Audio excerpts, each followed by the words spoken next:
Welcome to the Michael Shermer Show. I'm your host, Michael Shermer. Before I introduce today's guest, our sponsor is The Great Courses. Plus, it's an app. You just touch on it like that. It opens right up to hundreds of different courses. I just popped this one up. I like to promote a different course each time I do these ads for the podcast. This one is Examining the Big Questions of Time from Laura Helmuth, PhD, via Scientific American, my old day job, as it were, writing columns for them. So the way the teaching company works with the Great Courses is each course has a dozen or two lectures. Each lecture is about 30 minutes long, which, as I like to say, if you listen at 1.2 speed, you can knock out in about 20 minutes. Perfect for a commute or a workout. And this one in particular has 12 lectures like that. Each of them, again, 29, 30 minutes, is the myth of beginning of time, a chronology of timekeeping, atomic clocks, remembering when in constant constants, atoms of space and time, and the last lecture, could time end? Well, yes, it's going to end at some point, but not at the end of this course or the end of this podcast. So here's the deal. If you sign up for the Great Courses Plus, it's a subscription model. You have access with the annual subscription to all the courses and all the lectures available on here, just literally thousands of lectures. You can skip around and enjoy them as you will. Through the podcast at thegreatcoursesplus.com/Shermer. So if you go to thegreatcoursesplus.com/Shermer, that will get you the free trial and 20% off the annual rate. So it comes out to about $30 off for the year, which is great. Just think about what you pay for Netflix, Hulu, Amazon Prime, and so on. This is a great source because it's really super good intellectual content, which I know you all like. So again, thegreatcoursesplus.com/Shermer. Okay, today's guest, boy, this was a great episode. Andrew Doyle, and his new book is called Free Speech and Why It Matters. It is a short book, less than 100 pages, 98 pages actually, about the same length as John Stuart Mill's classic On Liberty, and I would put it in that category. It's very well written, just hits the point after point after point. Here are the principles of free speech. Here is why we need to be reminded of it. Here are the current threats to free speech, and on and on and on. And it's just great. Andrew Doyle is a writer, satirist, and political commentator.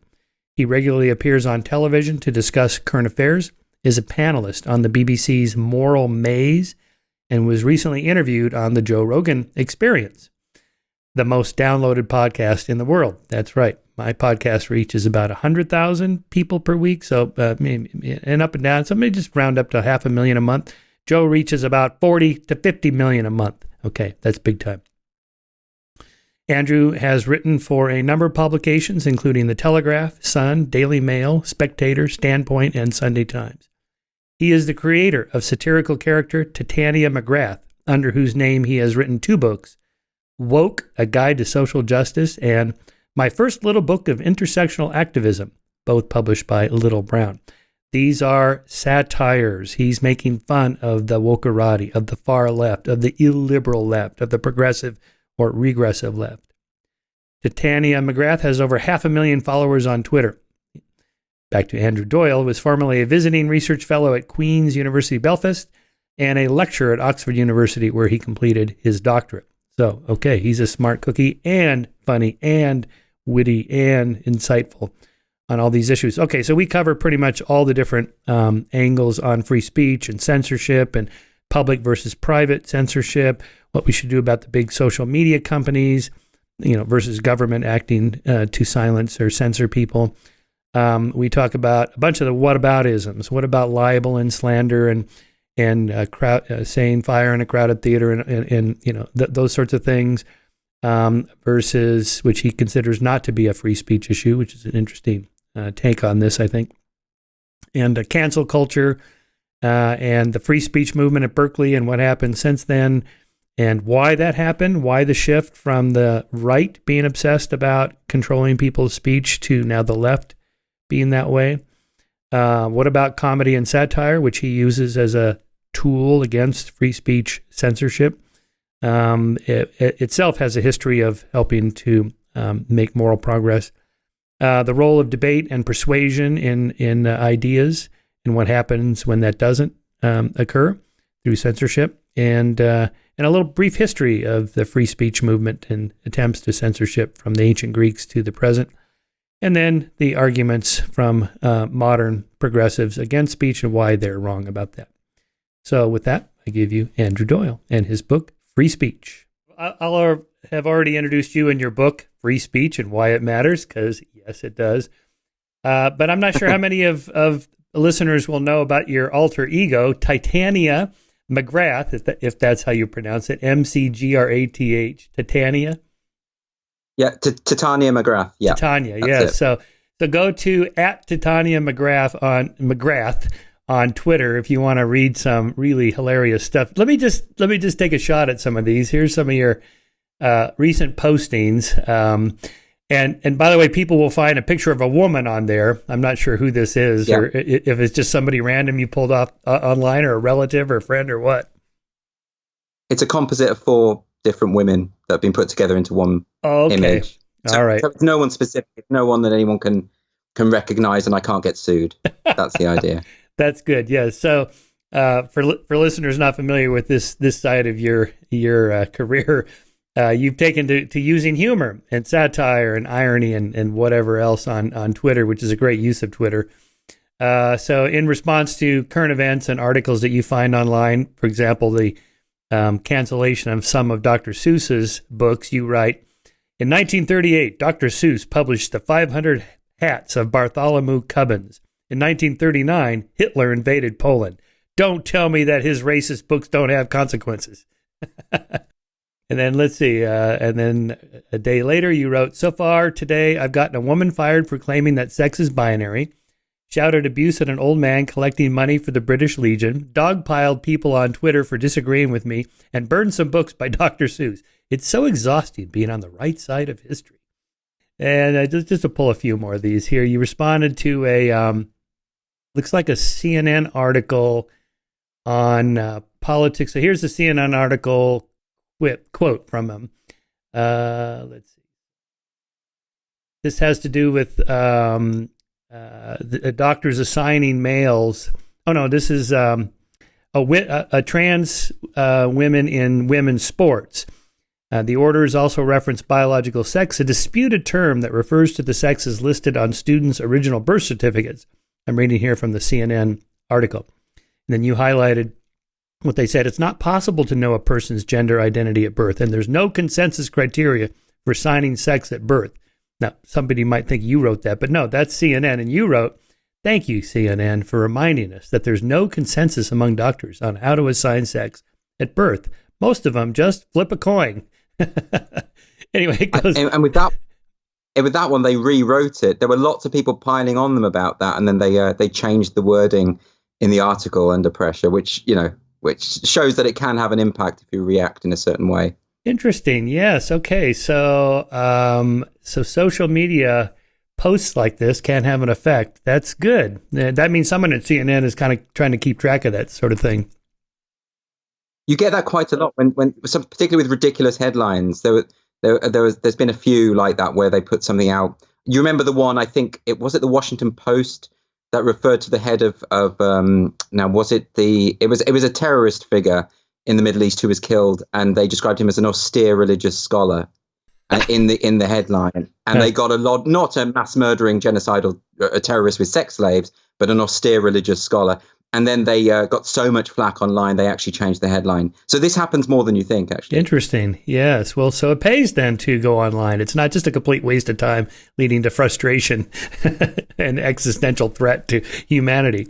You write another one here. I had never heard of. I remember when you posted on this one from some doctor named Eugene Gu, G-U, MD, blue checked on Twitter. He writes, Black on Asian crimes only occur because of our system of white supremacy that strips African Americans of their economic opportunities while taking respect and dignity away from Asian Americans. Also, white people in power are experts at dividing and conquering to stay in power. Then you write, thank you, Eugene Gu. The most obvious example of white supremacy is when black people attack Asians. If we didn't live in a racist system, you wouldn't feel compelled to enact whiteness in this way. So again, it's just... you're really just kind of responding naturally to headlines and stories in a way that kind of carries them out to their most ridiculous conclusion. Yeah, exactly. Yes. I mean, normally she is agreeing, although sometimes I quite like her, getting Titania to be offended by them, finding some way to be offended, even if they're ostensibly on the same side. That's quite fun to do as well. It's not in any of the examples you've quoted, but that's quite a fun thing to do. Right. In other words, carrying it out even further. Yeah, exactly. You did write one here, though. This is April 1st. Maybe this is an April 1st joke. I don't know. Because it's serious. It sounds like we are fortunate to live in one of the most tolerant societies that has ever existed. Although there are still some problems, by seeing absolutely everything through the prism of race, gender, and sexuality, we are generating further division in the name of progress. That's true, right? Right. It's exactly right. So, I mean, yeah, that's an April Fool's joke. There's no way she would think that. It's far too reasonable for her. Okay. It's far too measured and considered, and of course, it's clearly the case. So, right. The only time she's ever said anything sensible is as an April Fool's joke. That's really funny. One last one here. You write that this report makes me feel physically sick. The report is Race and Racism Becoming Less Important in Explaining Social Disparities. The subheadline of this BBC article is Different Outcomes in the UK Have as Much to Do with Social Class and Family Structure, a review into racial inequalities. Says, then you quote again, if people start believing that racism isn't absolutely everywhere and isn't the very bedrock of society, all my brave work will be for nothing. Okay, so... And that's in response to the race commission we've just had in the UK, which the report just pointed out that the UK is not institutionally racist, but that that racism does exist and we have to tackle it. It was very clear.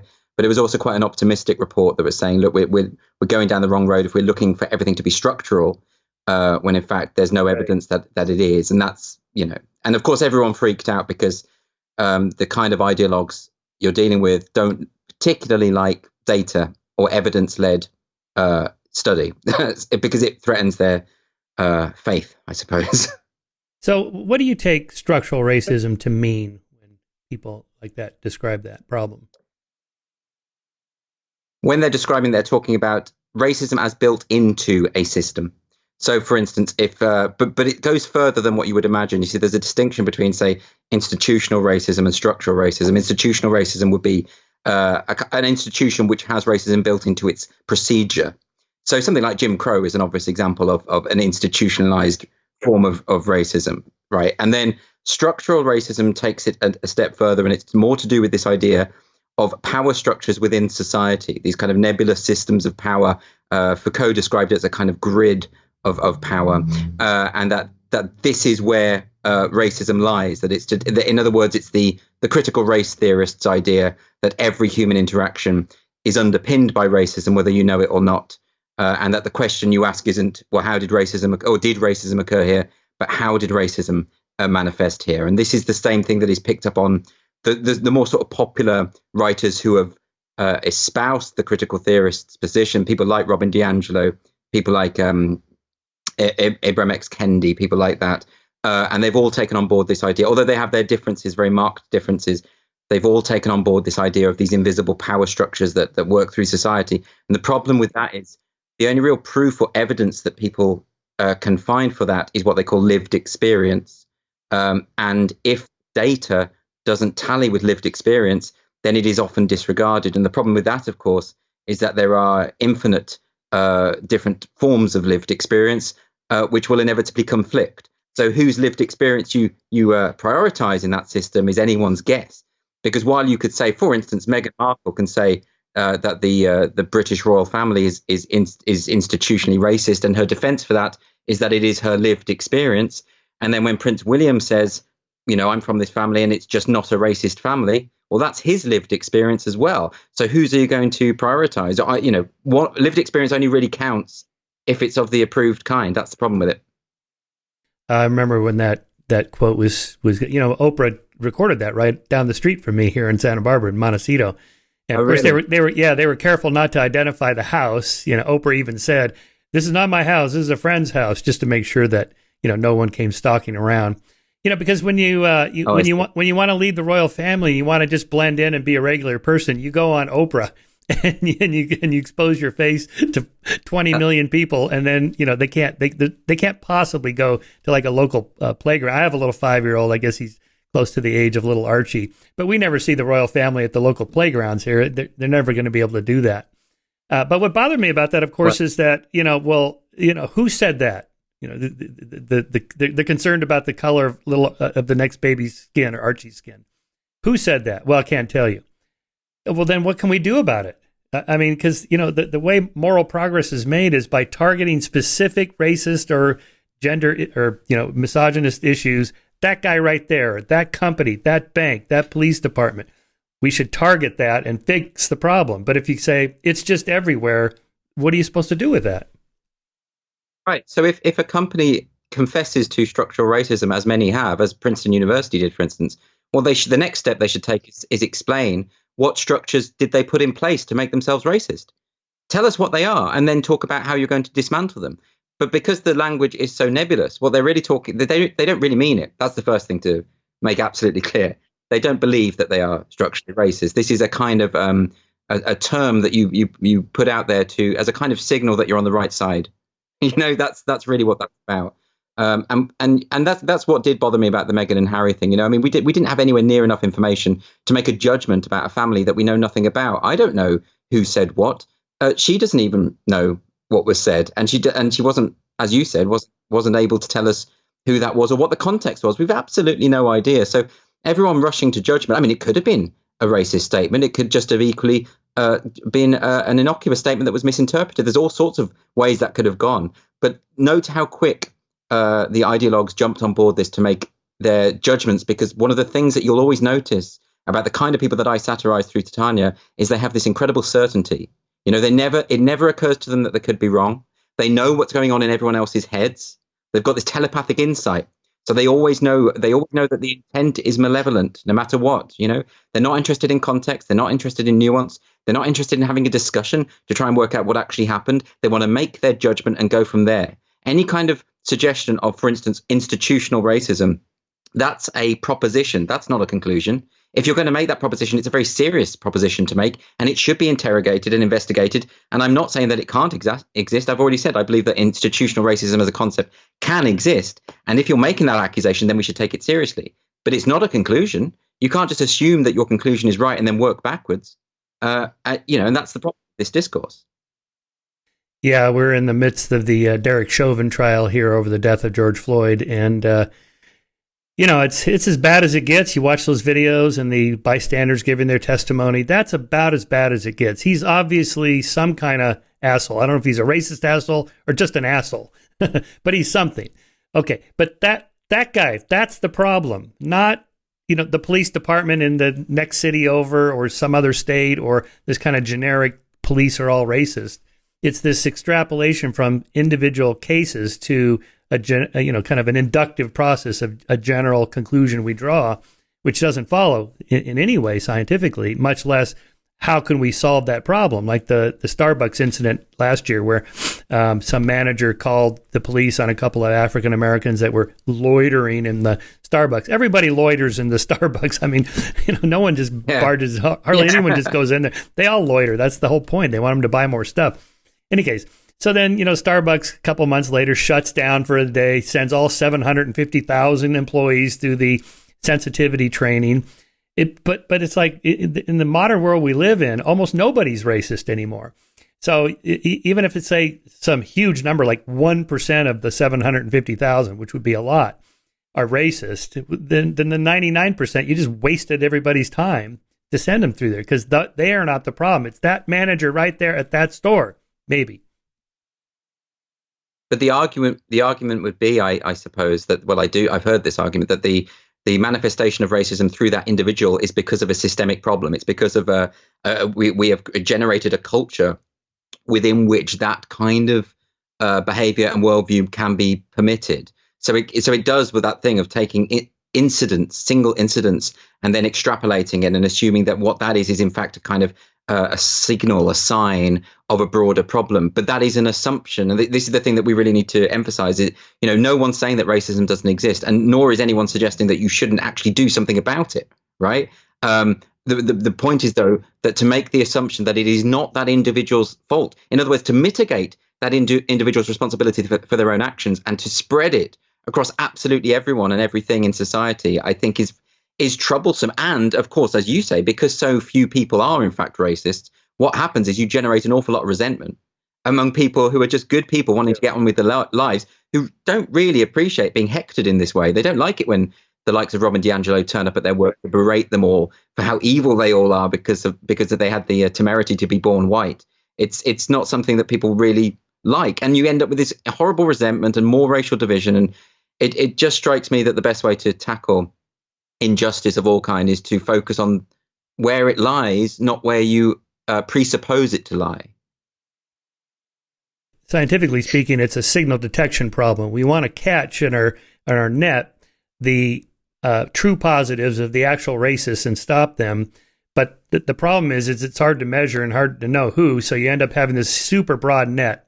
We're going to scoop everybody up in here. And yes, we're going to end up with like 10% false positives.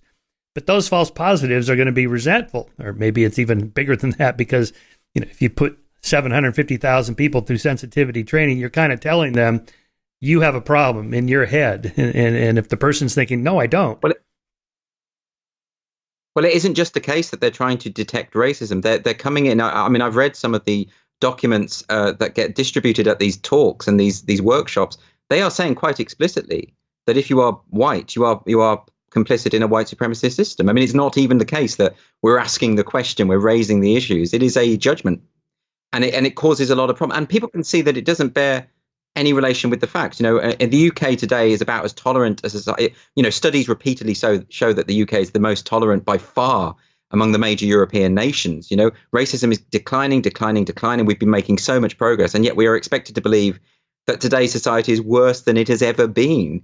This just doesn't bear any relation to the facts. If you give a very specific example about the recent Race Commission, they found that they were addressing this idea that there could be institutional racism within our education system. And the argument goes that, when we educate children, we're educating them to be racist. And it's built in, and that we privilege white children over ethnic minority children. And as the report revealed, most ethnic minorities outperform white children. Now, it is true that Black Caribbean students don't perform as well generally as white students.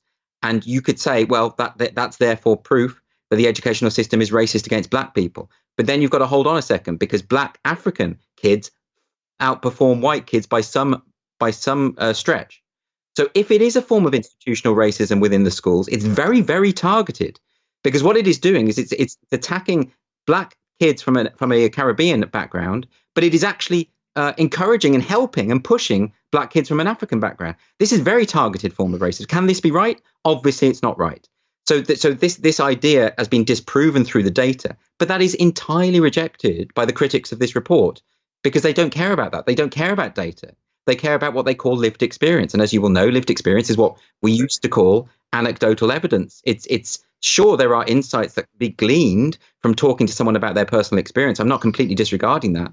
But what you never do is say, because this happened to me, that is a problem with absolutely everyone, because that's unscientific. Yeah, well, they do have some data. So, for example, I read Kendi's book, How to Be an Anti-Racist, and I read Isabel Wilkerson's book, Caste, which is really quite beautifully written. And so it's mostly lived experience, anecdotes in there. This happened to me, this happened to a friend of mine. And they're infuriating to read, I have to admit. This guy said this, or he looked at me this way, or this person got fired, whatever. But I have no way of fact-checking these things, right? So I just have to kind of take them at their word. The data they give are, percent differences between how many, what percentage of blacks there are in America, 13%. What percentage of senators are there? What percentage of CEOs are there? What percentage, you just go down the line.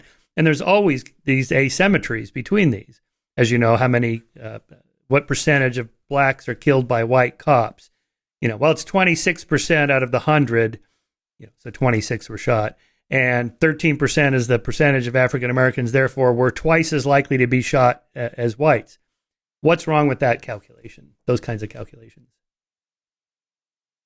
Well, I mean, I think, that the idea that the unequal outcomes are evidence of structural inequality is clearly flawed from the outset. And you don't hear this argument being made about prisons, for instance. You don't, because the overwhelming number of prisoners are male. We do not suggest that the prison system and the judiciary, full stop, and the justice system is therefore overwhelmingly skewed against men, has an inherent misandrist quality. That because otherwise you would get 50-50 in terms of male and female inmates. No one suggests that. In the UK, for instance, girls have been outperforming boys in our education system for over 20 years now, almost 30 years now. Nobody suggests that we have an inherently anti-male educational system. We know full well that when that outcome doesn't necessarily mean, I mean, it can mean injustice and it can mean inequality. Certainly, that's a proposition. Again, I go back to this point that that's a proposition worth investigating. But it's not a conclusion. There are infinite number of variables that could account for these differences. I mean, you mentioned Kendi's book. Kendi, the entire structure of Kendi's book is lived experience, because he opens every single chapter with an anecdote and then uses that as the basis, as a kind of springboard. I actually think it's quite a well done idea, because it takes the reader along in a quite satisfactory way. My problem with it is, of course, this idea of assuming that experience has any bearing on the country as a whole, which I don't think you can ever do that, really. If he was just writing a memoir about his experience and reflecting on it, I would be all for that, and I think that's fine. But I think it's these overwhelming judgments that he's making on the basis of what he has experienced. It doesn't really make sense. Yeah, here we have the law of large numbers at work. If you have 300 million Americans running around, if only 0.01% or 0.001% are racist assholes, that's enough to fill the evening news with some story of some asshole who does something. And it's like, look, racism. And intuitively, it feels like, oh my God, we have a problem. There's a trend line, but it isn't. Sure. And that's right. And again, the problem is that any kind of discussion, we've had it, as I say, since this report came out last week in the UK, any kind of open discussion about these issues is interpreted, often I would suspect willfully misinterpreted, as being an attempt to suggest that racism doesn't exist and that it's not a problem. And I could literally not find you a single person who thinks that. I don't know anyone who thinks that. Everyone knows that racism exists, right, and it's something that you need to tackle. Even racists probably know that what they're doing is wrong, right? No one yeah. thinks that this isn't a problem, right? But this idea that, like you say, if you singularly focus on that issue, and if you take every single horrible thing that happens and put it online and make it go viral, and that's all we see again and again, you generate this illusion that we're living in this fascistic society. And maybe that explains why so many of my friends have gone a bit mad. I mean, a lot of the people I know and I used to hang out with, they now talk about how Britain is just this fascist society. It's crawling with neo-Nazis. It's like, where are these people? What are you talking about? If you gathered you've got more of a problem in America than we do, but even in America, proportionally, it's still on the fringes. In the UK, if you took all the neo-Nazis, you could probably fit them in this room I'm in right now. Right. There's not many, right? And I wouldn't let them in because I don't like them, But the point is that these are taking these marginal, obnoxious, awful people who are amplified by social media and can create this illusion that they're everywhere and suggesting that they are ubiquitous. What you're doing, in fact, is you're helping them. You're sort of doing the PR on their behalf. You're amplifying them and making out that they're more important than they are. They don't deserve this kind of attention. Yeah. Yeah. One story in Isabel Wilkinson's book, Caste, that really bothered me was, she's a New York Times reporter. She won a Pulitzer Prize. And on assignment, she is sent to Chicago to interview the CEO of a major Fortune 500 company. And she didn't say who it was or even what the company was or even exactly where it was, so we couldn't figure it out. And so she's in there in the waiting room with the secretary, and the boss is going to come out any minute. And so he comes out and she says, "Hi, I'm here for the interview." And he's like, "Oh, no, I don't have time for an interview right now. I have an appointment with the New York Times reporter." And she goes, "Yeah, that's me." He goes, "No, you don't understand. It's a New York Times reporter I'm meeting. I don't have time to meet you." She's like, "I'm the reporter. Here is my business card." And according to her, this just went on and on, like he just doesn't believe it. "Here's my driver's license. Here's my business card. I'm that person." And he still refused to do the interview. Now, maybe she got the one asshole racist left in the Fortune 500 CEO cohort, because who would do that? I mean, this is like in the 2000s. This isn't like 1950, right? But how can I check this? Of course, there's no names given. I have to only her word to go on. It just seems hard to believe that that could happen this day. It does. I mean, it's possible. I mean, I always like to take people at their word. I don't assume people are making things up. And it's also perfectly possible for someone to experience something and remember it differently to how it actually happened. That's the other thing that it's really important to remember. You can have two people have the same accounts of the same situation, and actually neither of them are accurate, because of the way that we remember things and misremember things, more to the point, and how flawed human perception is. And that is why, for instance, witness testimony in trials, you need more. There needs to be more substance than that, because any expert will tell you that our perception is limited, and particularly if you're predisposed to interpret something in a certain way. But yeah, it's possible that she got some evil racist, the rare few that are left, and she got maybe there's a misunderstanding. Maybe if we heard his side of the story, a different picture would emerge. We just don't know. But even if she's right, and even if he did behave that abysmally, well, that's on him. That's a problem that lies with that individual. That's not something that we can now assume is a problem throughout society. I mean, I've heard this a lot. Like, there's a writer in this country who works for The Guardian. It's a major newspaper here, and she's a person of color, and she talks about how she's asked every single day, "Oh, where are you really from?" This sort of very passive aggressive way. And she's British, of course. She's just a person of color. Now, looking at that, I think I don't fully believe that. My instinct is I can't imagine. She works for The Guardian. Who is she talking to? Well, I don't know anyone who would say that or behave like that. So who the hell is she hanging out with? And and someone mentioned this to me and suggested that maybe she's going to meetings and people are saying, "Where are you from?" And they mean, "What publication are you from?" Maybe it's that. That would make a hell of a lot more sense. Woody Allen used to joke about his own hypersensitivity to anti-Semitism.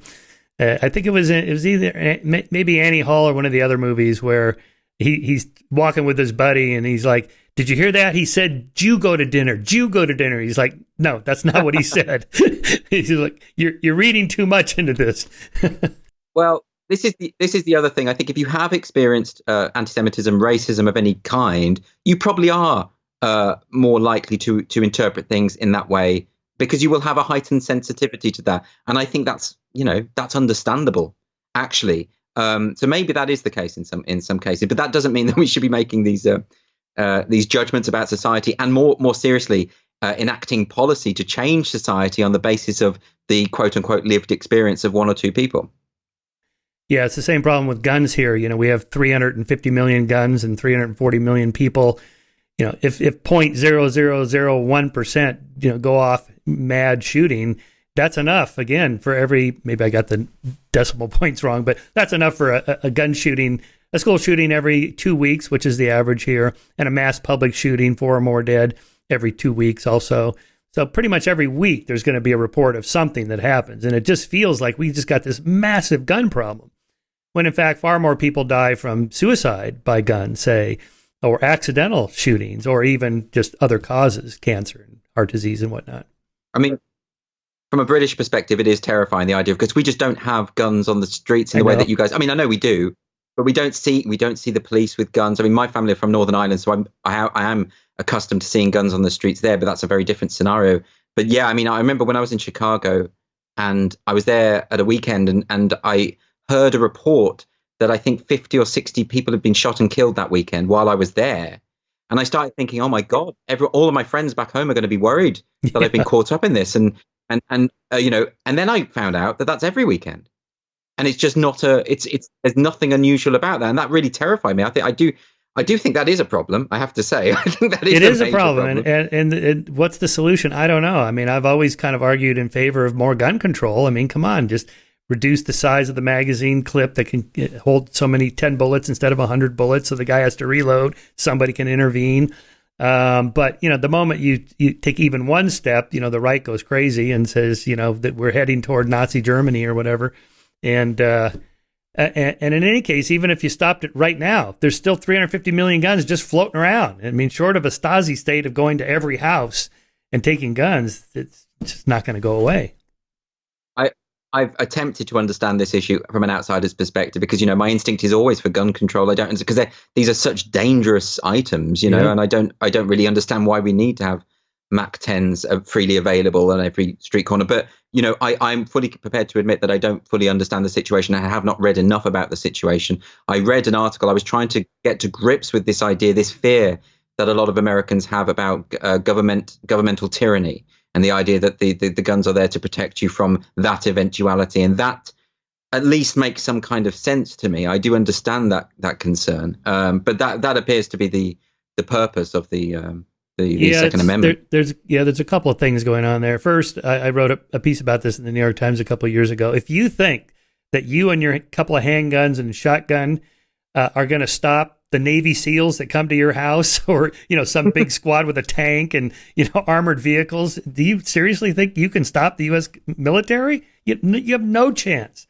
Back when that was written, the U.S. military had breech loading muskets, and you had breech loading muskets. They were pretty much the same, right? Right. So that kind of made sense. All right, but that's just not like that anymore.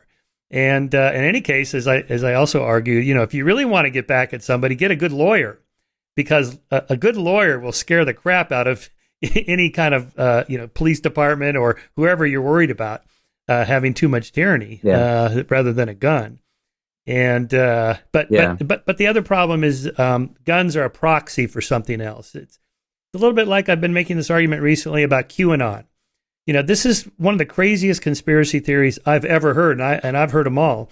A satanic cult of pedophiles led by Hillary Clinton and Tom Hanks and Beyonce sacrificing children in a massive sex trafficking trade to drink their blood. I mean, it's just insane. At a pizza parlor in the basement of the Comet Pizzeria in Washington. Okay. We know one guy who took it seriously because he went there with his gun, an AR-15 style assault rifle. Okay. At least he believed. Because that's what you would do if you really believed there was a crime going on right there in front of you and no one's doing anything about it.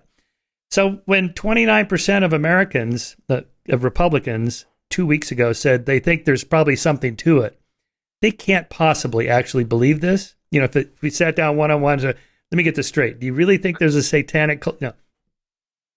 What they're signaling is, I worry about this thing. I don't trust big government. I don't trust authorities. They're kind of signaling there's something else. Well, often with these things, with these hysteria, there's often a grain of truth somewhere, which then becomes the backbone of this hysterical thing. So you had it in America with the satanic sex abuse, the satanic 1980s. Ritual abuse in the 80s, where families were torn apart, children were taken away, innocent people were their lives completely and utterly ruined. We had a similar thing here with the care home scandals in the 80s in Wales.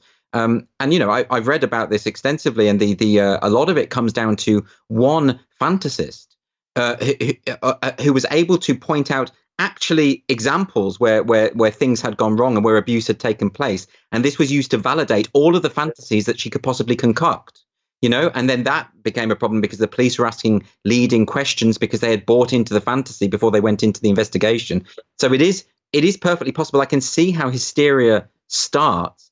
But yeah, you're right. I mean, with the QAnon, those details, you would like to think that anyone with half a rational mind would just immediately dismiss anything of that kind, and it terrifies me the way in which these hysterical things can latch on. But it can be anything. It can be on a much lower level. It can be things like it can be any kind of narrative. Which has no basis in reality. I've already talked about this idea that Britain is full of neo-Nazis, even though we have data that tells us it's not true. But you'd be surprised how many people genuinely believe it. When we had the Brexit vote over here, you would be surprised how mainstream an opinion it was that everyone who voted for Brexit was a racist bigot. That was a mainstream opinion, right? But that was palpably absurd.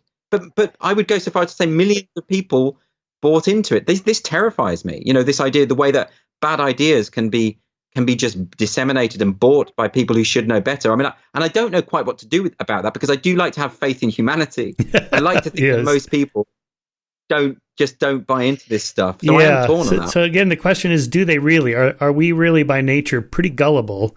Or are we by nature somewhat skeptical? You know, Hugo Mercier has a book out called Not Born Yesterday. He argues that we're not that gullible, that most self-help groups do not turn into cults. Most religions don't turn into cults where the members all commit suicide. They're so rare, we can name them, you know, Jonestown and Heaven's Gate and just a few, and that most people don't go that far. My point in the what are we talking about? A belief. Again, QAnon is a stand-in for something else. I'm signaling my party loyalty. I'm so loyal to Trump and the Republican Party that I'll check the box on the survey that I think there might be something to this. You know, kind of even publicly signaling. And guns are a little bit like that. It's a proxy for other beliefs: freedom, autonomy, individuality.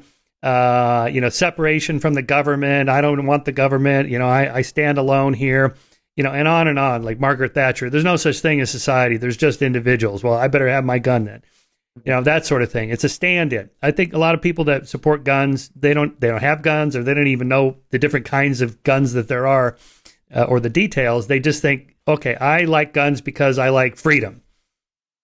It's a little bit how, you know, conservatives. Right. Okay, yes. So it's not really about that. Then it becomes about something else. I mean, I suspect that explanation can be true, for instance, with the Brexit hysteria as well, because, you know, to be honest, most of the people who became so passionate and fervent about this issue. I mean, I know you guys didn't get much in the way of reporting on this over there, but you had people here in their thousands marching with painted flags on their faces, EU flags. You know, this was like their life or death mission.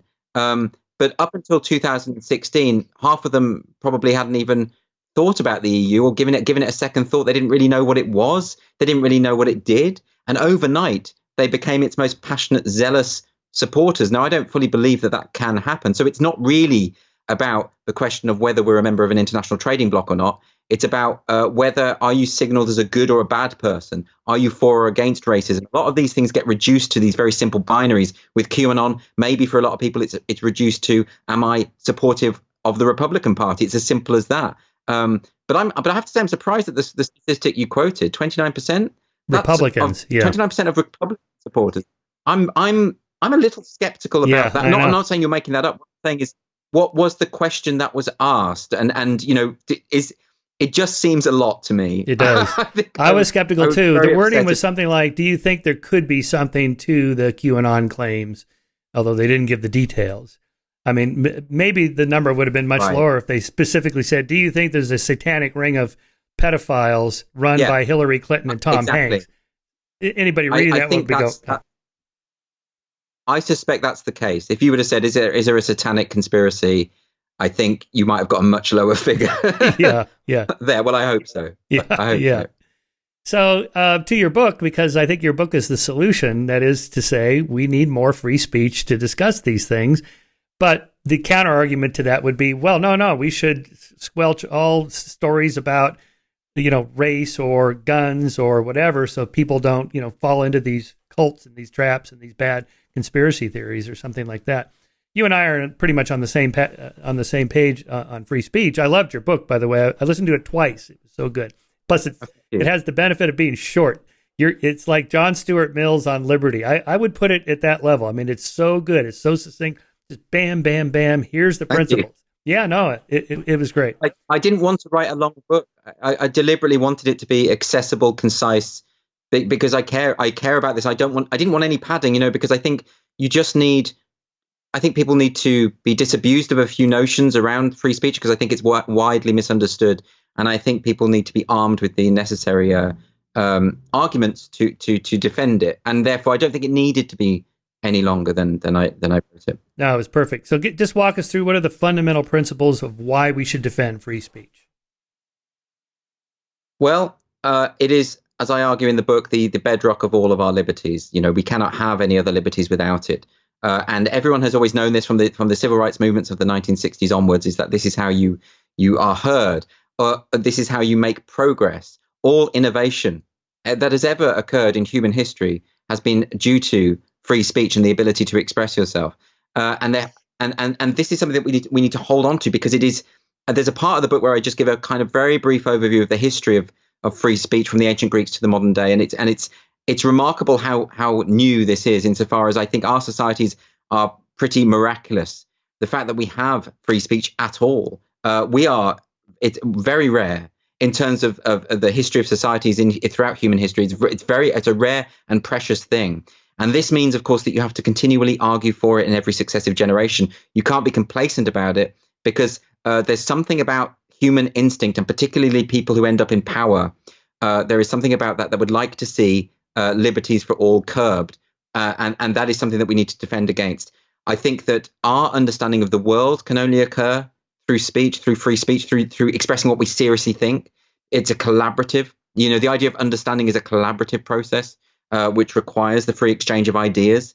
We never advance beyond bad ideas without free speech. We can't discuss ideas and rationalize and move forward.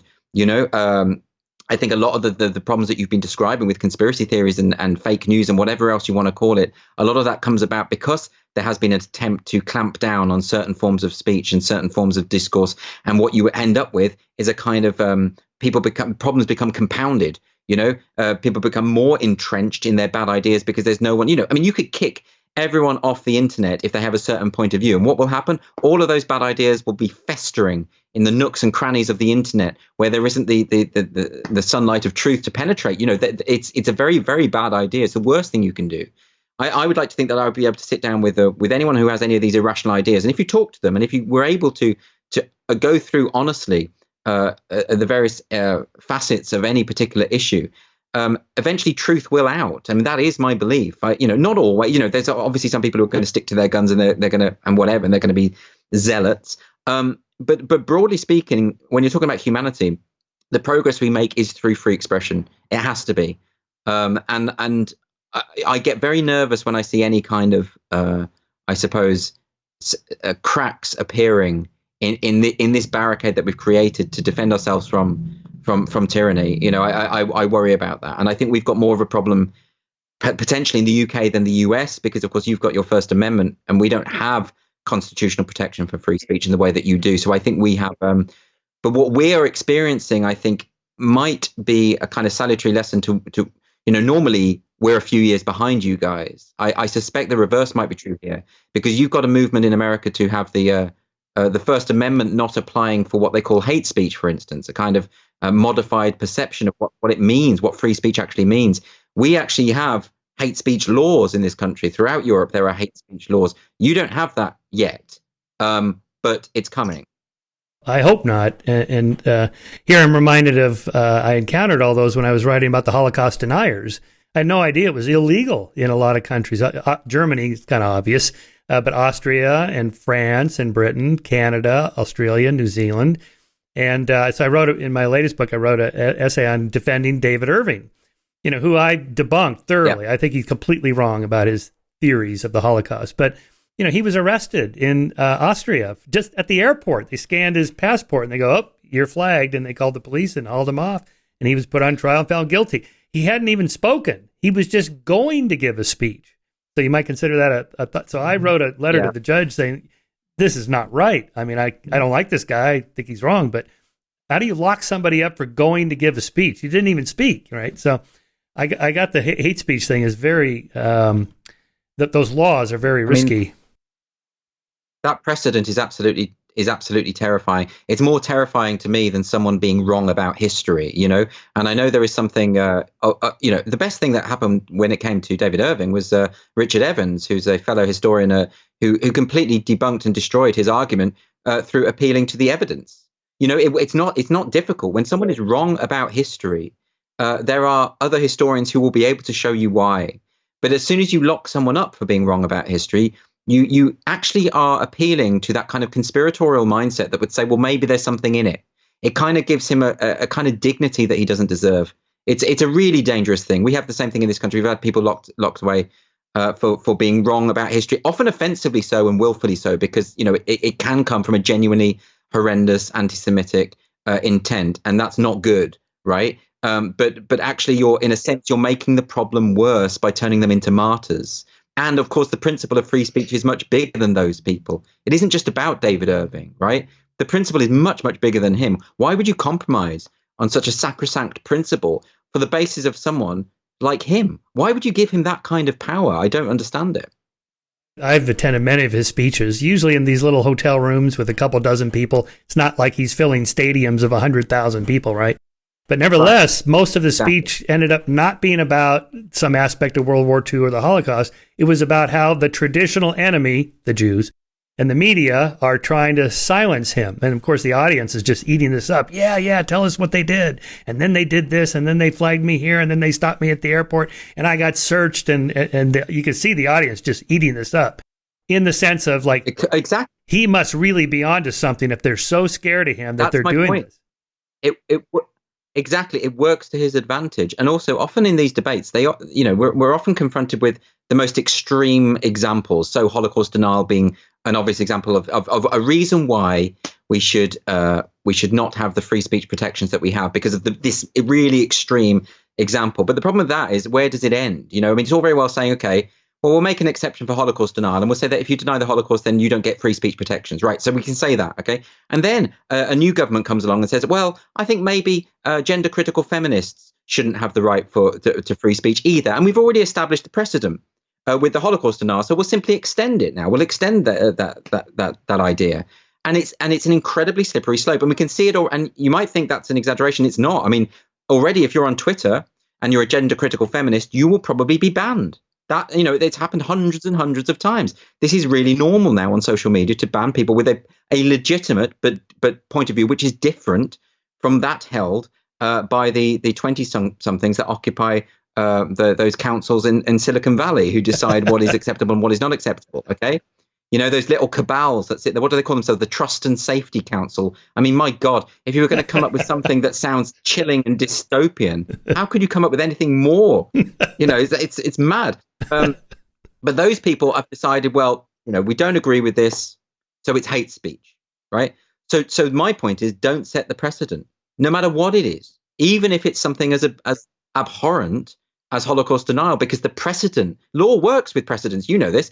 The precedent will be used and manipulated and exploited for something else later on that you didn't anticipate, and exactly. and eventually it'll come for an idea that is important to you as well. The analogy I make is, let's say I'm a historian of early American history, and I'm in a debate about how many Native Americans were killed by guns, germs, and steel from Europeans. Well, it's not clear. Was it 90 million that were here, and then 90% of them died? What was it, 50 million that were originally here when Columbus first landed, and then 40% of them died? So there's debates. But let's say I come in at the low end and I go, you know what? From the research, I think it was only 10 million here and only 5 million died. Does that make me a genocide denier? Well, under hate speech laws, it could. I mean, somebody could say, hey, that's denying somebody's suffering, like Holocaust denial. And that's the problem of going down that pathway. Of course. Now, what about? I think that's absolutely right. Let me throw some whatabouts at you. So, what about fraud, libel, perjury, blackmail, espionage? What about those exceptions? But I don't consider those to be exceptions. And the reason is that those are not examples of where speech is in of itself a crime. Those are examples where speech is the engine of the crime. In other words, the tool that has been wielded in order to commit the crime. So I don't believe that laws against espionage, perjury, libel, etc. are actually a free speech issue at all. You have not. Speech isn't the problem there. It is the criminal activity that you're engaging with. It just so happens that in this instance, it's done through the act of speech. And I think that's an important distinction that needs to be made. And it's often one that you'll hear, isn't it? Well, that this somehow undermines the absolutist argument for free speech. It doesn't, because we're not talking about that. We're talking about speech that is not criminal. Where a crime has not been committed. Right. Yeah, I thought that was great. You're right. Speech is to perjury what fire is to arson. Such a great line. Yeah, and we don't. And I mentioned as well that we obviously have protections against dangerous substances, but you can't possibly lump speech in with that. Right. Speech isn't a poison. Speech is quite a pessimistic worldview to think that. It's at the heart of who we are. And then what about the distinction between public and private censorship? Let's say we have First Amendment protections here. The government can't silence you, but Twitter can do whatever they want. They're a corporation. And if they want to delete your Twitter account, too bad. Yeah, well, technically that's true. If you're a private company, you can do what you want. I mean, similarly, Twitter could decide tomorrow that it won't allow gay people on its platform. I suppose technically it could do that, but we would have a problem with that if they went down that route, I would like to think. Just because they have these policies doesn't mean that they shouldn't be open to critique.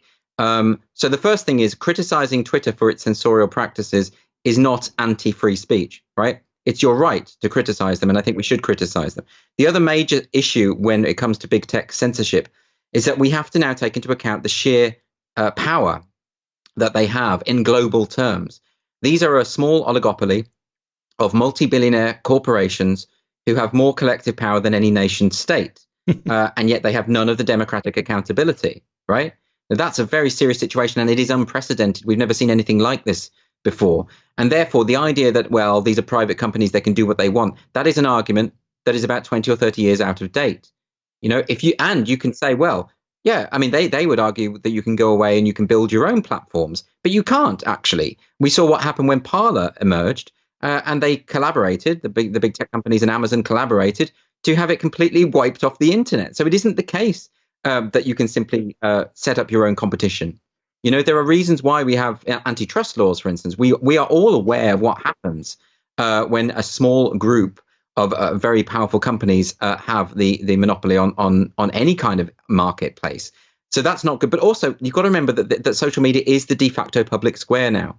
It's very important that we think about this and have serious conversations about it. And that kind of mantra of the private companies, they can do what they want. It's almost willfully just ignoring the serious ramifications that come when the major forum for the exchange of ideas globally is dominated and controlled by a small group of like-minded ideologues. That is a frightening situation to be in, and it needs to be addressed.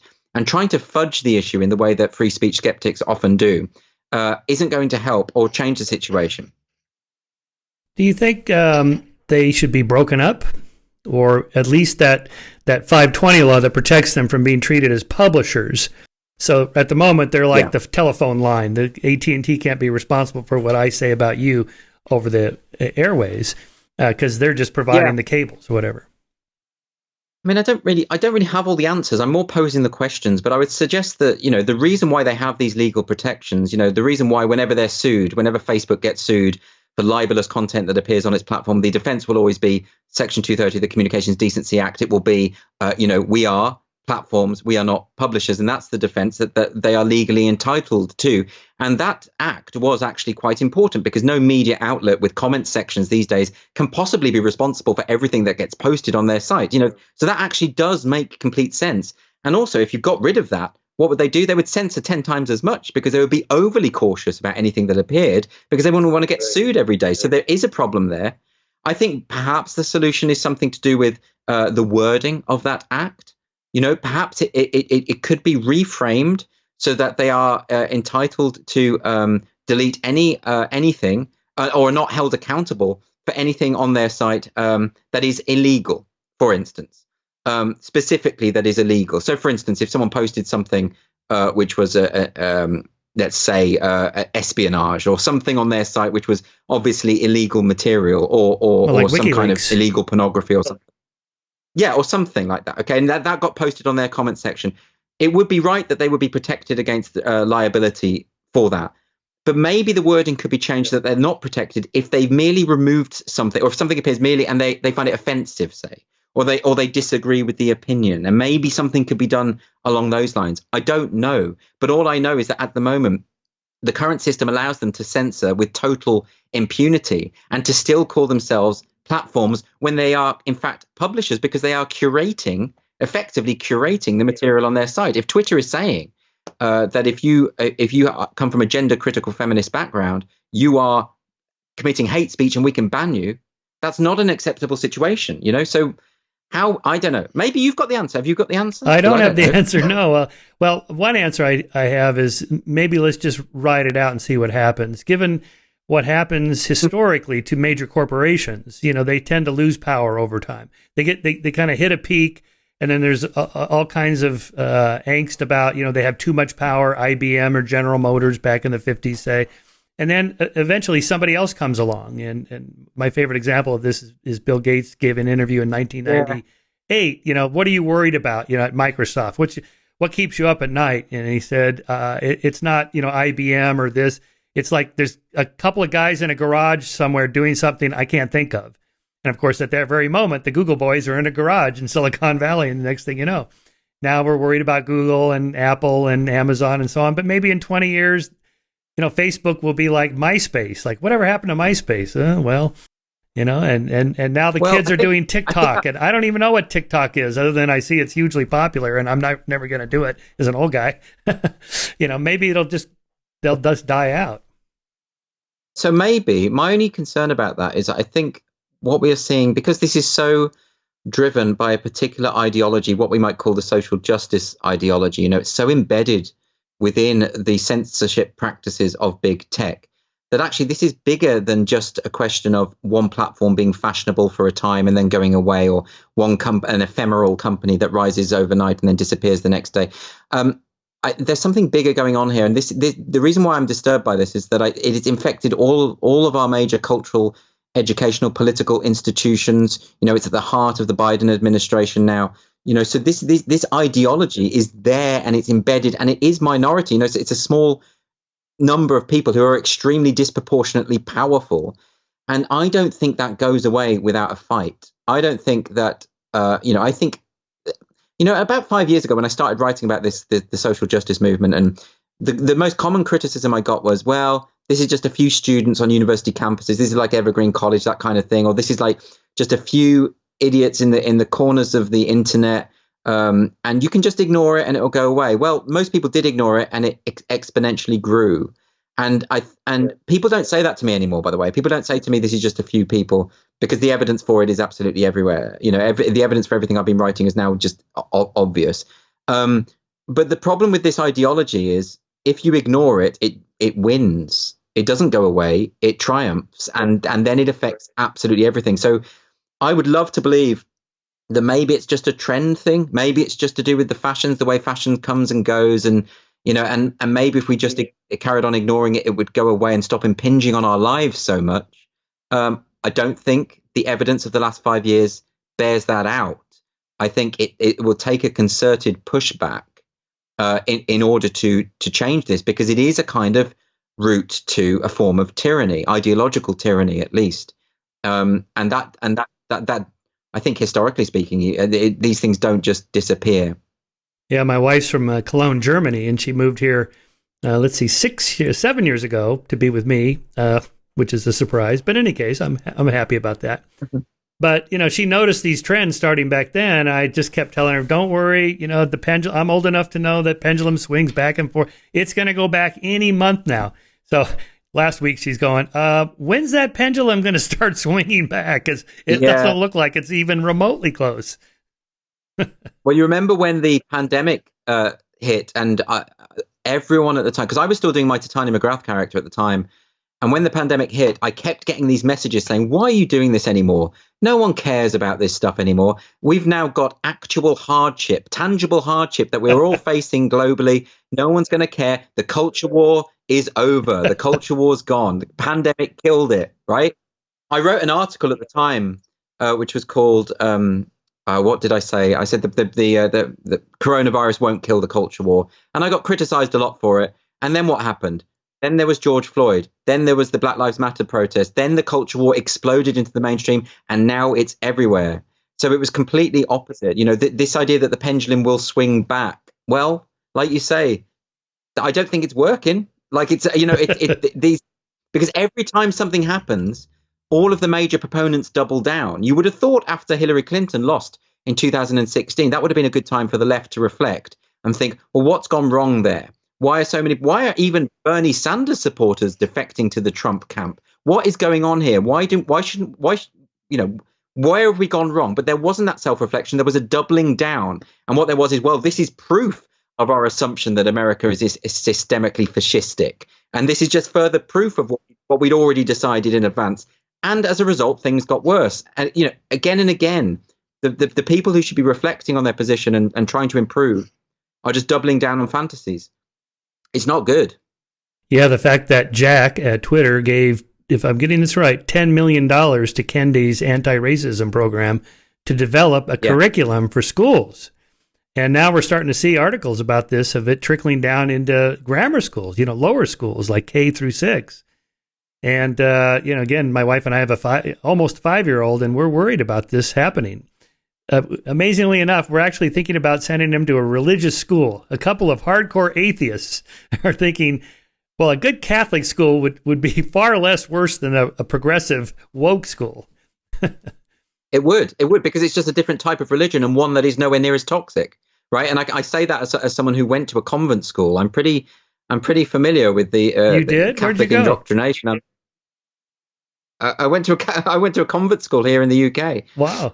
And I went to a Catholic sixth form college. I was raised a very strict Catholic. It's not pernicious in the way that the social justice movement is. The better comparison with the social justice movement would have been what Catholicism was back in the Middle Ages with the Inquisition. I think that would be a better comparison. But, we had a Reformation and things changed. I think,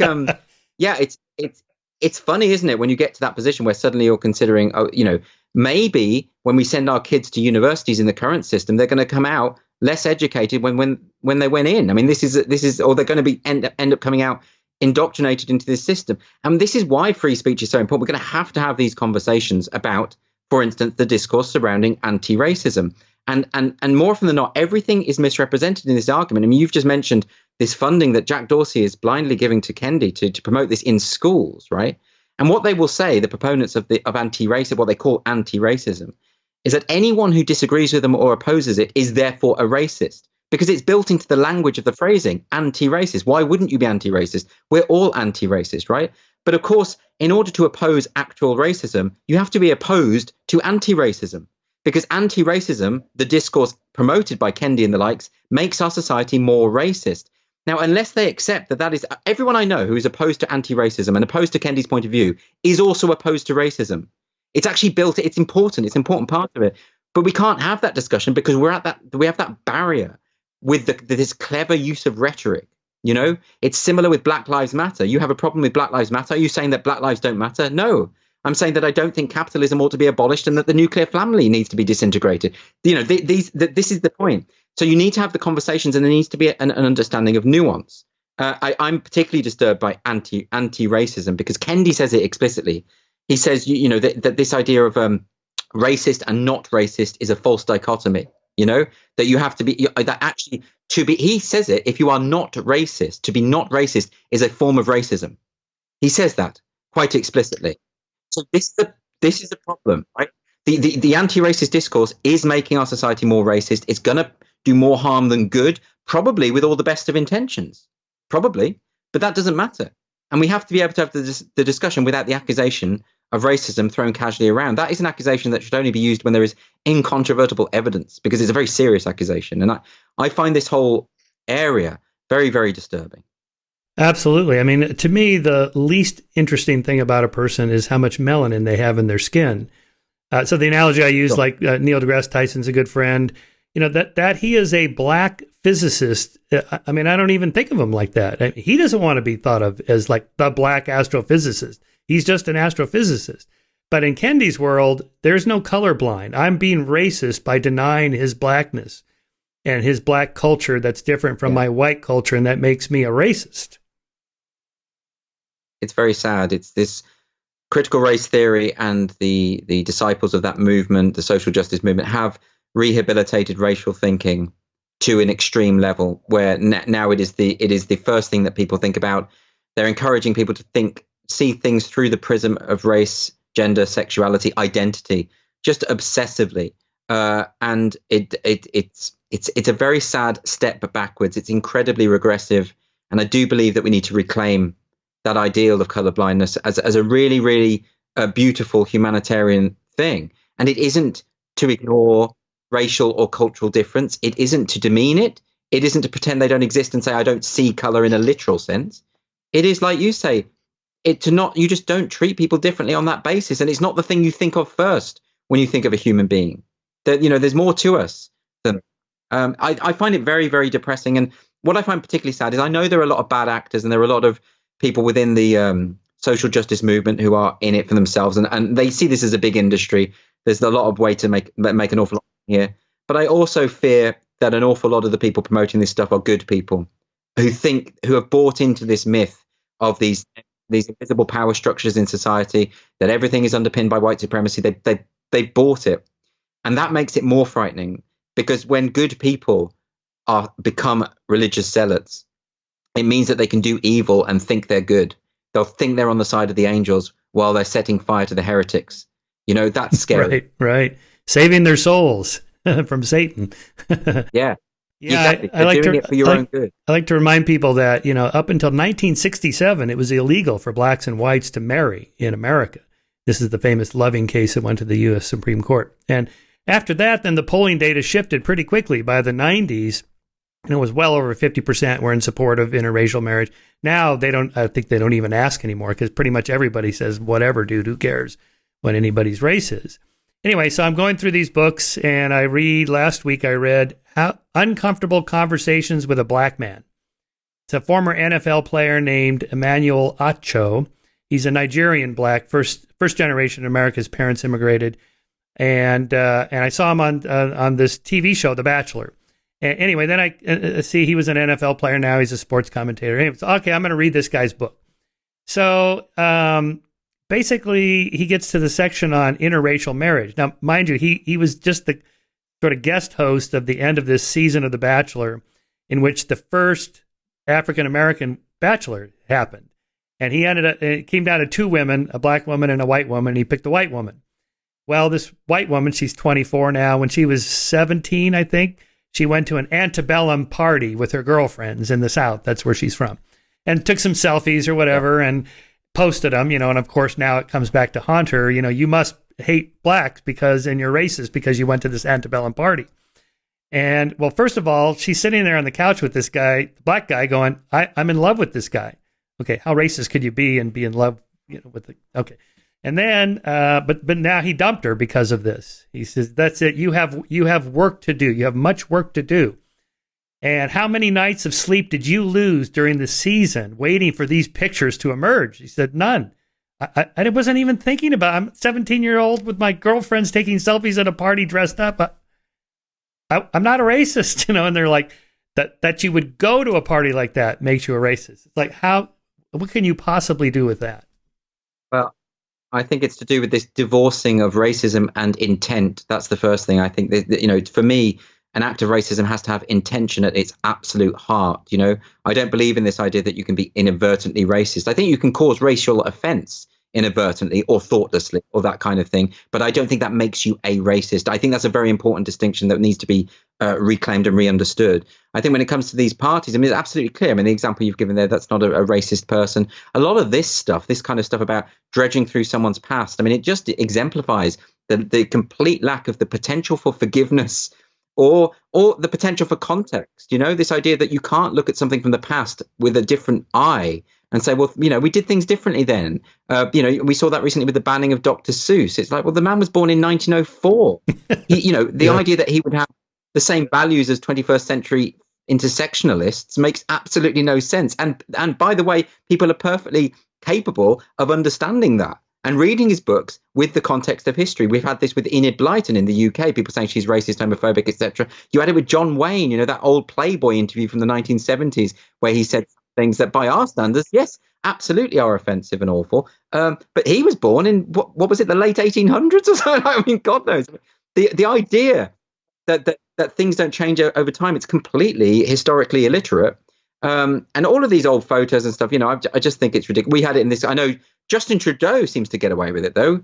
It's very strange how all pictures of. Apparently he used to spend more time in blackface than out of it, from what I can see. Right. But apparently that's okay because he's king woke. Whatever, I don't know. There's an old picture of me as a 4-year-old dressed in a North American Indian outfit. I wonder if that's going to come back and bite me. Who knows? That this stuff is just ludicrous. There was a Northern Irish politician here And there was an old photo of her dressed as Mr. T at a party in the 80s. And Mr. T. I saw that photo and I'm sorry. It was hilarious. It's just funny. This sort of middle-aged white woman dressed as Mr. T. It's really funny and stupid. And the idea that she should lose her career over it is just absolute nonsense. And the thing is, most people know this stuff is absolute nonsense, and they know that this isn't an example of racism. But this stuff becomes weaponized. It's a means to punish people. And I think really what is at the heart. I mean, I know in my book I've written a chapter on cancel culture, and I think this is very important because I think what is at the heart of this cancel culture and this need to dredge through people's past and to seek out moral impurity. Well, I think at the heart of it is vengeance. I really do think that. I think a lot of this is about that awful human instinct for vengeance, which is something that everybody has, and we learn how to curb and we socialize ourselves out of it. And I think it's a really unpleasant aspect of humanity at the moment. You know, whereas before, back in the day, if you had a problem with someone, if someone had said something that had inadvertently offended you, you would talk to them about it. You would open a dialogue, and you would be, you know, there's nothing wrong with being offended. There's nothing wrong with taking offense and explaining why, or even, you know, asking for some kind of progress to be made on that, some sort of discussion to be had. But screenshotting an offensive email, an offensive picture, putting it online, pointing at it, saying, everyone, look at this. Let's shame this person. Let's put this person in the stocks. Let's keep attacking them. Let's dox them. Let's make sure they don't get a career. I've just written to his employer. You should write to his employer. Let's have an online petition. Let's make sure that he can't go anywhere, do anything without being harangued and harassed and destroyed. This is a really unpleasant aspect of humanity that is being tapped into here. And it's one that's best resisted, I think. And what about forgiveness? What about that very beautiful idea at the heart of Christianity, by the way, which is the idea that we all make mistakes and we should be open to forgiving each other. That's one of the reasons why you should send your kids to Catholic school, because they'll come out knowing that at least. Yeah. And that'll put them head and shoulders above the intersectionalist. I'll tell you that. Yeah, Catholic education is supposed to be pretty good, especially those Jesuits. I take it you got a good education there. Well, it depends. I mean, I was beaten by a nun for breaking a window, so I still resent her a little bit for that. But you know, okay, maybe I did. Well, I never broke a window again, so maybe there's something it worked. In it, you know. Oh, I was going to mention when my wife first moved here, Bill Nye the Science Guy had us over to his house on Halloween, which is a big show because all the kids know he's there. And anyway, so she dressed up as a Native American, a custom she had in Germany, which was well received in Germany. And we didn't think twice about it. But then like 3 years later, it's like, maybe we better not wear that. So there's some shift that happened. Now I think she would not wear that now out in public. But also I think people need to understand that back when she wore the outfit, it would not have crossed anyone's mind that was a racist gesture. So and that matters, actually. You know, if she'd have worn it knowing that this was likely to be interpreted in that way at a party, but she went ahead and wore it anyway, that would make the context slightly different, wouldn't it? Because it means she's being provocative. But the truth is that go back a certain number of years, that provocation didn't exist in that context. And this kind of inability to assess things and understand things contextually is a very weird, relatively recent thing. I mean, it's come very, very quickly. You know, now when I watch Netflix or Sky or anything like that, a lot of the old programs I used to watch have warnings saying this film was made at a time when there were different values. I'm like, well, no kidding. I know that because I'm not stupid. You know, I don't need to be told that when they made Gone with the Wind, people had different ideas about racial equality. I don't need to be told that thing. It's certainly not by Netflix. I don't need to be educated by those people. That's really funny. Okay, continuing on the whataboutism. So people on the far left say that you people defending free speech, that's just a conservative dog whistle to say, I want to be able to say whatever I want about people I don't like without being criticized. Right. This is one of the most common misapprehensions surrounding free speech. And it's really horrible. I say in the book about how I think it's a real shame that such a noble thing as defending free speech now comes with these really ignoble suspicions. You know, it's absolutely terrible. I don't want to go around saying racist, homophobic and sexist things because I'm not a racist, homophobe or sexist. So, you know, that's not the issue. The issue with free speech is a lot more than that. And I think that this in itself is a trick. The idea it just so happens that at the moment, given our cultural circumstances, most of the robust defenses of freedom of speech are coming from the right. That is true. But if you go back 30, 40 years, it was mostly coming from the left. I mean, I remember when I was a kid, and I mentioned this in the book as well, when I was young, all of the people calling for censorship of the arts, of films, of books, of plays, things they found offensive, that was always the right-wing tabloids, always. You know, they went after David Cronenberg's movie, Crash, They went, that's the film where there's that group of people that are sexually aroused by car crashes, and there is something disturbing and sinister about that film. You don't ban it. If you don't want to see it, just don't go and see it. Problem solved. We had the same thing with the video nasty scandal in the UK. We had films like Evil Dead, Sam Raimi's film. Evil Dead fell under that rubric and got banned as a result of that. You've had Last Temptation of Christ, Last Tango in Paris, but all of this stuff, it always came from the right.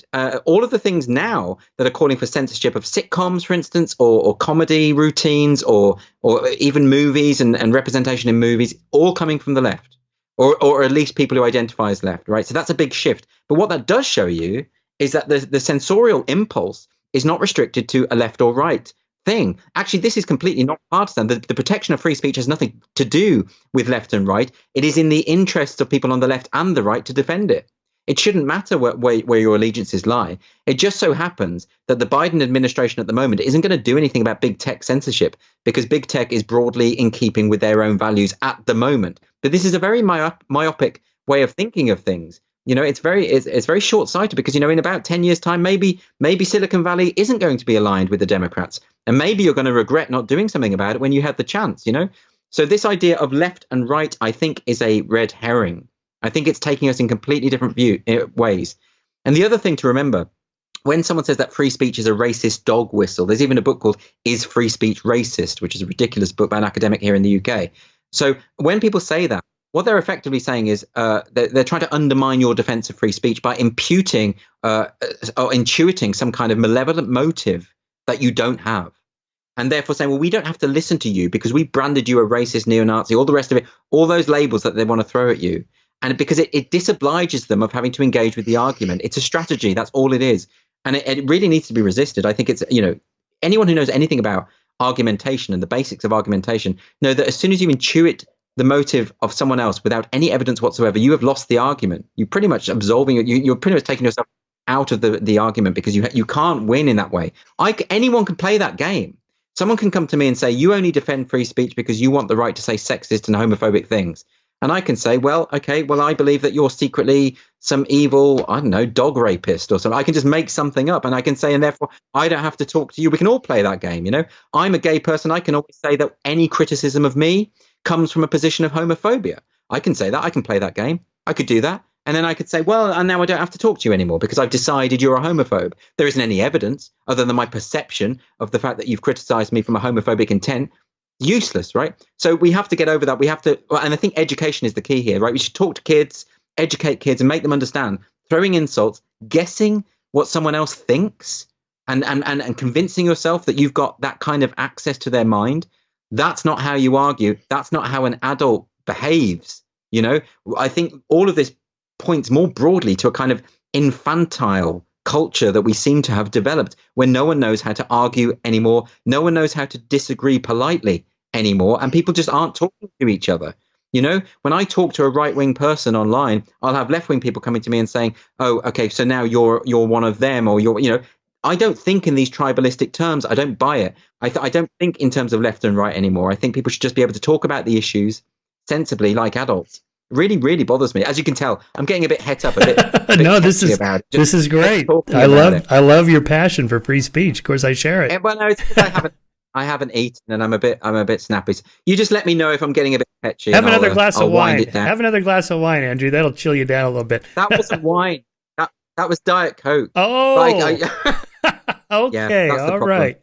Now I was going to say I usually invoke what I call Hitchens' dictum, which is to say, from Christopher Hitchens, that which can be asserted without evidence can be dismissed without evidence. You don't have to respond to everything. Absolutely. No, absolutely right. And what is it? Carl Sagan's point about extraordinary claims require extraordinary evidence, and they absolutely do. And the claim that someone is a neo-Nazi, that's extraordinary.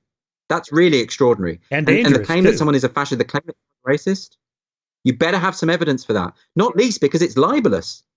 That's right. It could be libelous. It's astonishing to me that people are just so promiscuously applying these terms like libel doesn't exist anymore. It does. And by the way, if someone, and like I've said in the book, I don't think libel is a free speech issue. I think if someone smears you and defames you, bearing in mind that kind of label can really damage your career prospects, I think people should take action against that. And maybe if more people did, then this would stop. The danger with that, of course, is that libel is often exploited by powerful people, for instance, to stop the press from interrogating them or writing about them. And that's where I think get very nervous about those laws.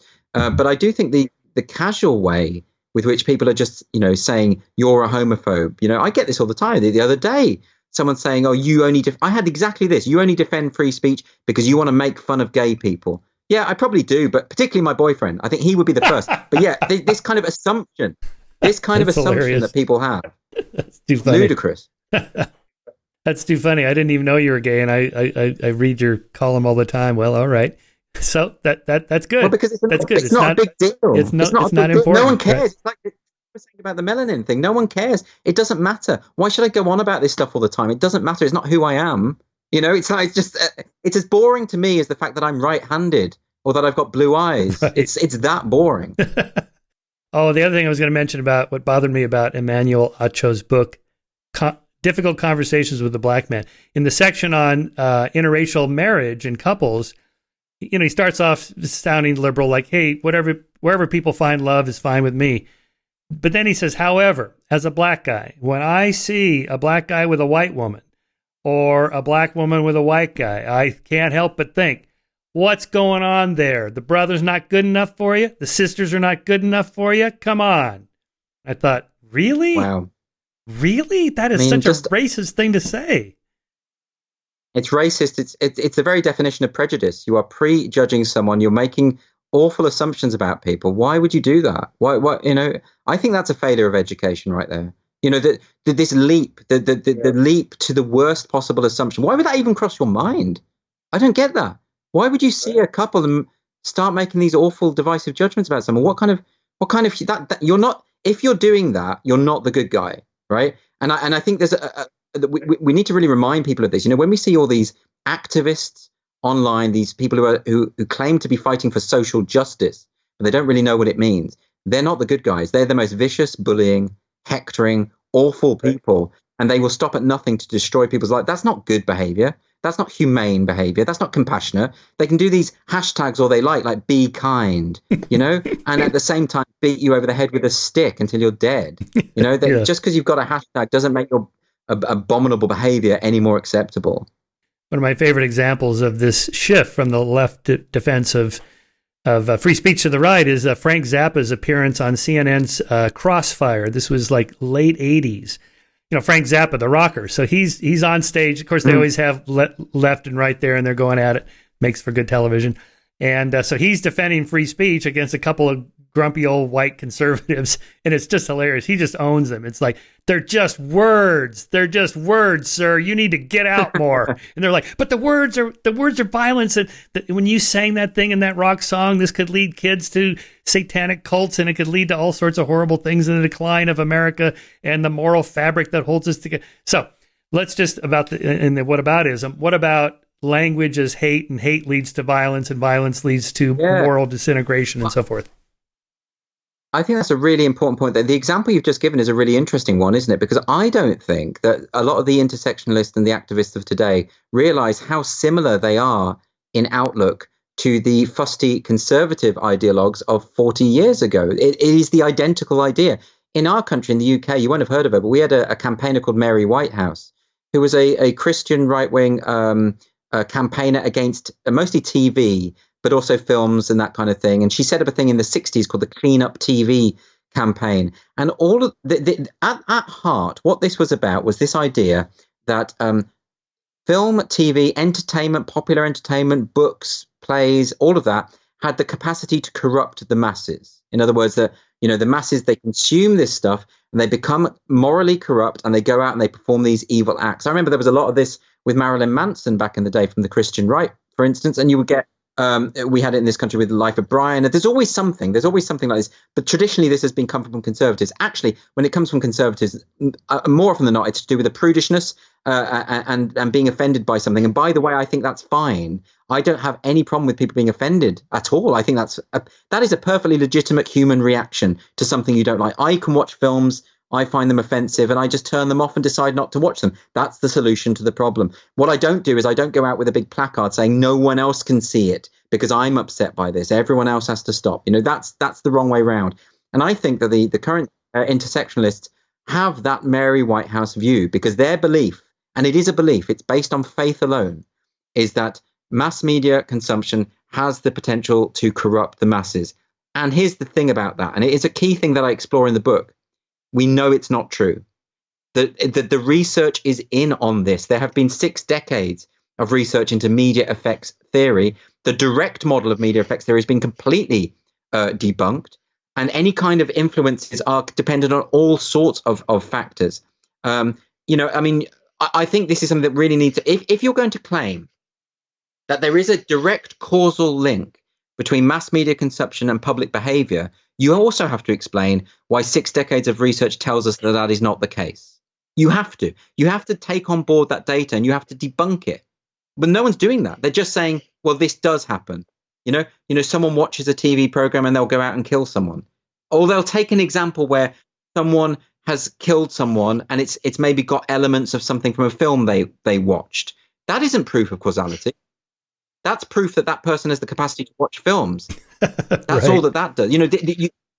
You have to prove, this. If you're going to make this faith-based claim that people are these malleable creatures that just act mechanically on cue from what they see on the TV, you have to prove it. You can't just assert it. And if you do just assert it, we're not going to take you seriously. Like Sagan says, it's extraordinary claims. They need extraordinary evidence, or at least a scrap of evidence. So I think this is one of the big issues that we have to face when it comes to this thing, and it goes to the heart of everything, because it's also why you get this mantra of words are violence. The idea really at the bedrock of that is that words lead to violence. In this country, we have a thing in our country called non-crime hate incidents. The police will report non-crime, and their justification for reporting and recording non-crime, and by the way, that goes on your criminal record, that will show up if you have a disclosure check for going for a job or that kind of thing. So it can damage your career prospects. The idea is that if someone engages in non-criminal hate activity, that can lead to violence if it goes unchecked. But again, that's not rooted in reality. That's a faith-based proposition that has simply been accepted and now implemented in policy. It's actually in the College of Policing guidelines. This is very, very serious. You don't have that in America. You don't have. So no one's going to investigate you. You're not going to get a policeman knocking at your door because you've retweeted an offensive poem, which is what happened to Harry Miller in this country. He retweeted he didn't write a poem. He retweeted an offensive poem, and the police said they had to investigate him for non-crime. Because what would happen in America, you would say, is why are the police getting involved with non-crime? This is ludicrous. You've got a First Amendment. But we don't have that. And we have these things are routinely recorded, by the way. The police in this country spend an awful lot of time worrying about what people think because they have bought into this idea that words lead to violence or that words are violence. Words are not violence. Words can be hurtful, and that is something that needs to be acknowledged. Nobody is saying, with the old adage, sticks and stones may break my bones, but words will never hurt me. That's not true. Like, we know that words can hurt because we get upset when we're insulted or slighted in some way or misrepresented. You would be kind of sociopathic if you didn't get upset by those things. But that is not to say that words are violence. The distinction's an important one. I've quoted in the book that study, the academic who made the claim that, well, actually, sustained verbal abuse can lead to mental illness and that kind of thing, which can have physical effect.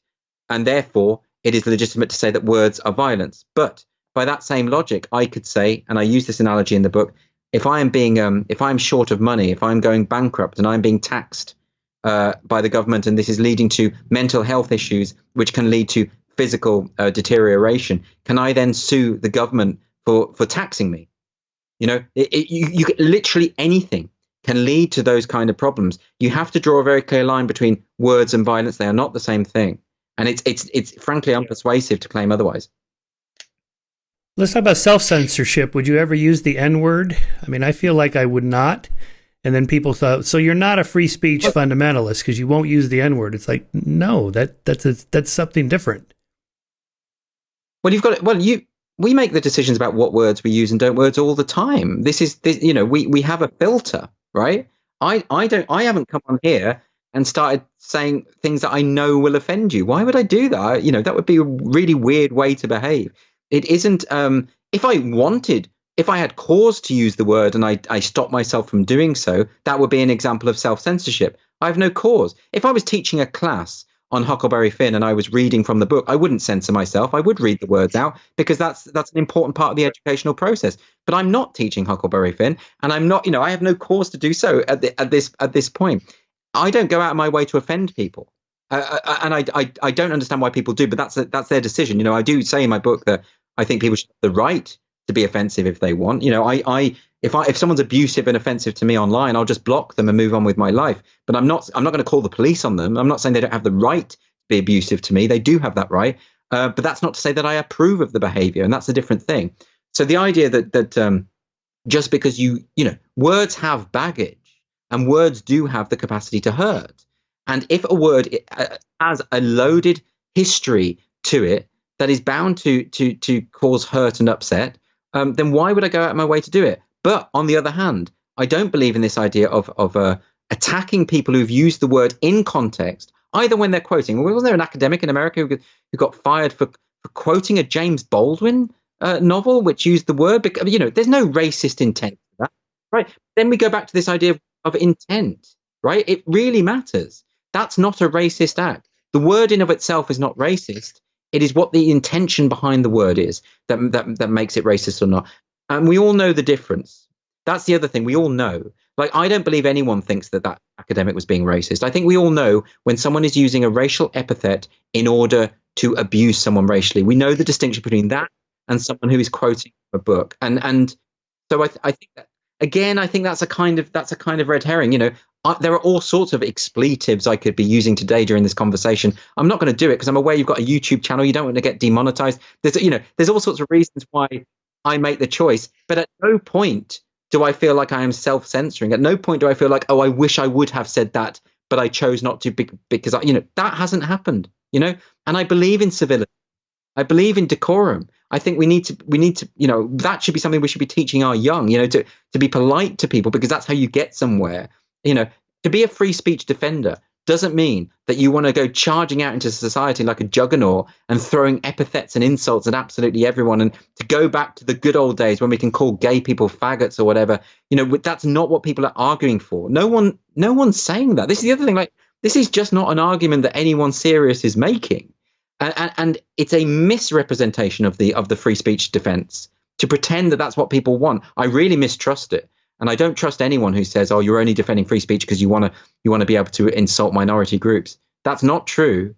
How dare you assume it? And also, by the way, it's a pretty low trick, because what you're really doing is you don't want to engage in the arguments. That's what it is. I like this line from your book. Nobody has ever been persuaded out of a deeply held conviction by force. Yeah, I mean, I think that's self-evident. What people learn to do is they learn to self-censor. They learn to keep their opinions to themselves. You end up with this thing called preference falsification, which I mentioned in the book, which is this idea that you effectively end up saying the opinion that will be popular, as opposed to the thing that you really think. It's what children do, actually. If you recall being a young boy, you'll remember that when you're in a group, particularly with boys, I think, when you're in a group, and often you'll think about saying something, but I always used to be like, oh, can I be sure that everyone here will agree with me? And if they will, then I'll say it. Because status is very important to boys and kids generally, and that's what children do. So this idea of preference falsification, I would rather know what everyone thinks, right? I would rather know. It's a particular problem with politics, isn't it? Because half the time you're trying to kind of work out what the politician really believes. If everyone just said what they thought, you would know who you were voting for, and you know what and also you could address and engage in debate and deal with the issues, and we get absolutely nowhere. And this only happens because certain people with certain views get demonized for not having the popular opinion. It's like the high school playground writ large. It's really weird to me. Like this idea that, and I know that there is something instinctive about it. I've read studies about this where, when someone disagrees with you, even in a matter of politics, an awful lot of people, the majority of people, take it as a personal attack. They feel a sense of injury. And I think that comes down to socialization. If we can move beyond that, if we can explain to kids and learn ourselves, in fact, that when someone disagrees with you politically, often it's a mark of respect, because what they're saying is, I respect you enough to disagree with your point of view and know that you won't have a tantrum about it. And I would rather we were in that situation again. And also, there is always the possibility that we might be wrong. I would rather someone challenge me. I don't want to be wrong any longer than I need to be. If I'm saying something that isn't right, I want to be challenged on that so that I can disabuse myself of that notion as quickly as possible. And I think if we could just reframe our mindset so that we start believing that talking to people with different views is a positive thing, hearing different ideas and being challenged is a positive thing. It's the opposite, in fact, of the current trends on university campuses that are explored by Lukianoff and Haidt in The Coddling of the American Mind, where kids are being trained to believe that any form of challenge is a threat to their identity and their sense of self. It's actually the opposite. It's how you develop as a person and become a well-rounded human being. So I think, I know I keep going back to education, but it's because I used to be a teacher, and I do think at the heart of all this is that we need a mature culture again. We need to know that we need to not have this world where it's tribes, it's political tribes, it's insults, it's mudslinging. It's not listening and reckoning with what people actually think. It's simply misrepresenting what they think. For instance, if you take the gender critical example, a lot of my friends get called transphobe all the time. Not one of them has a transphobic bone in their body. Not one of them feels any hate whatsoever towards trans people at all. And yet that is now just given. That's just what people call them. That's just what they've decided. Well, that's not how adults behave. It's not how they should behave.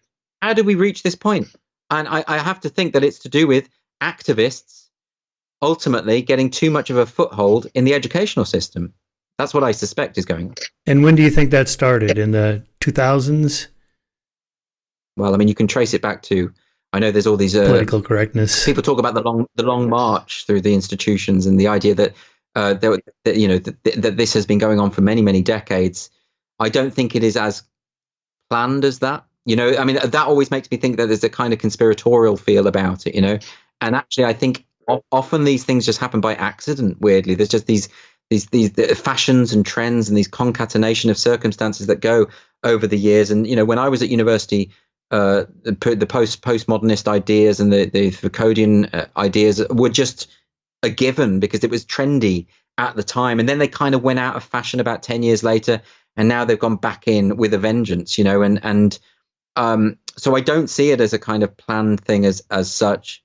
But I think it's been going on for a long time. And I think really what's happened is, and what will always happen is, when you don't get diversity of opinion, as we currently have in university campuses, very few, for instance, you won't get many conservative academics, and in the UK, you won't get many academics who are pro-Brexit, for instance.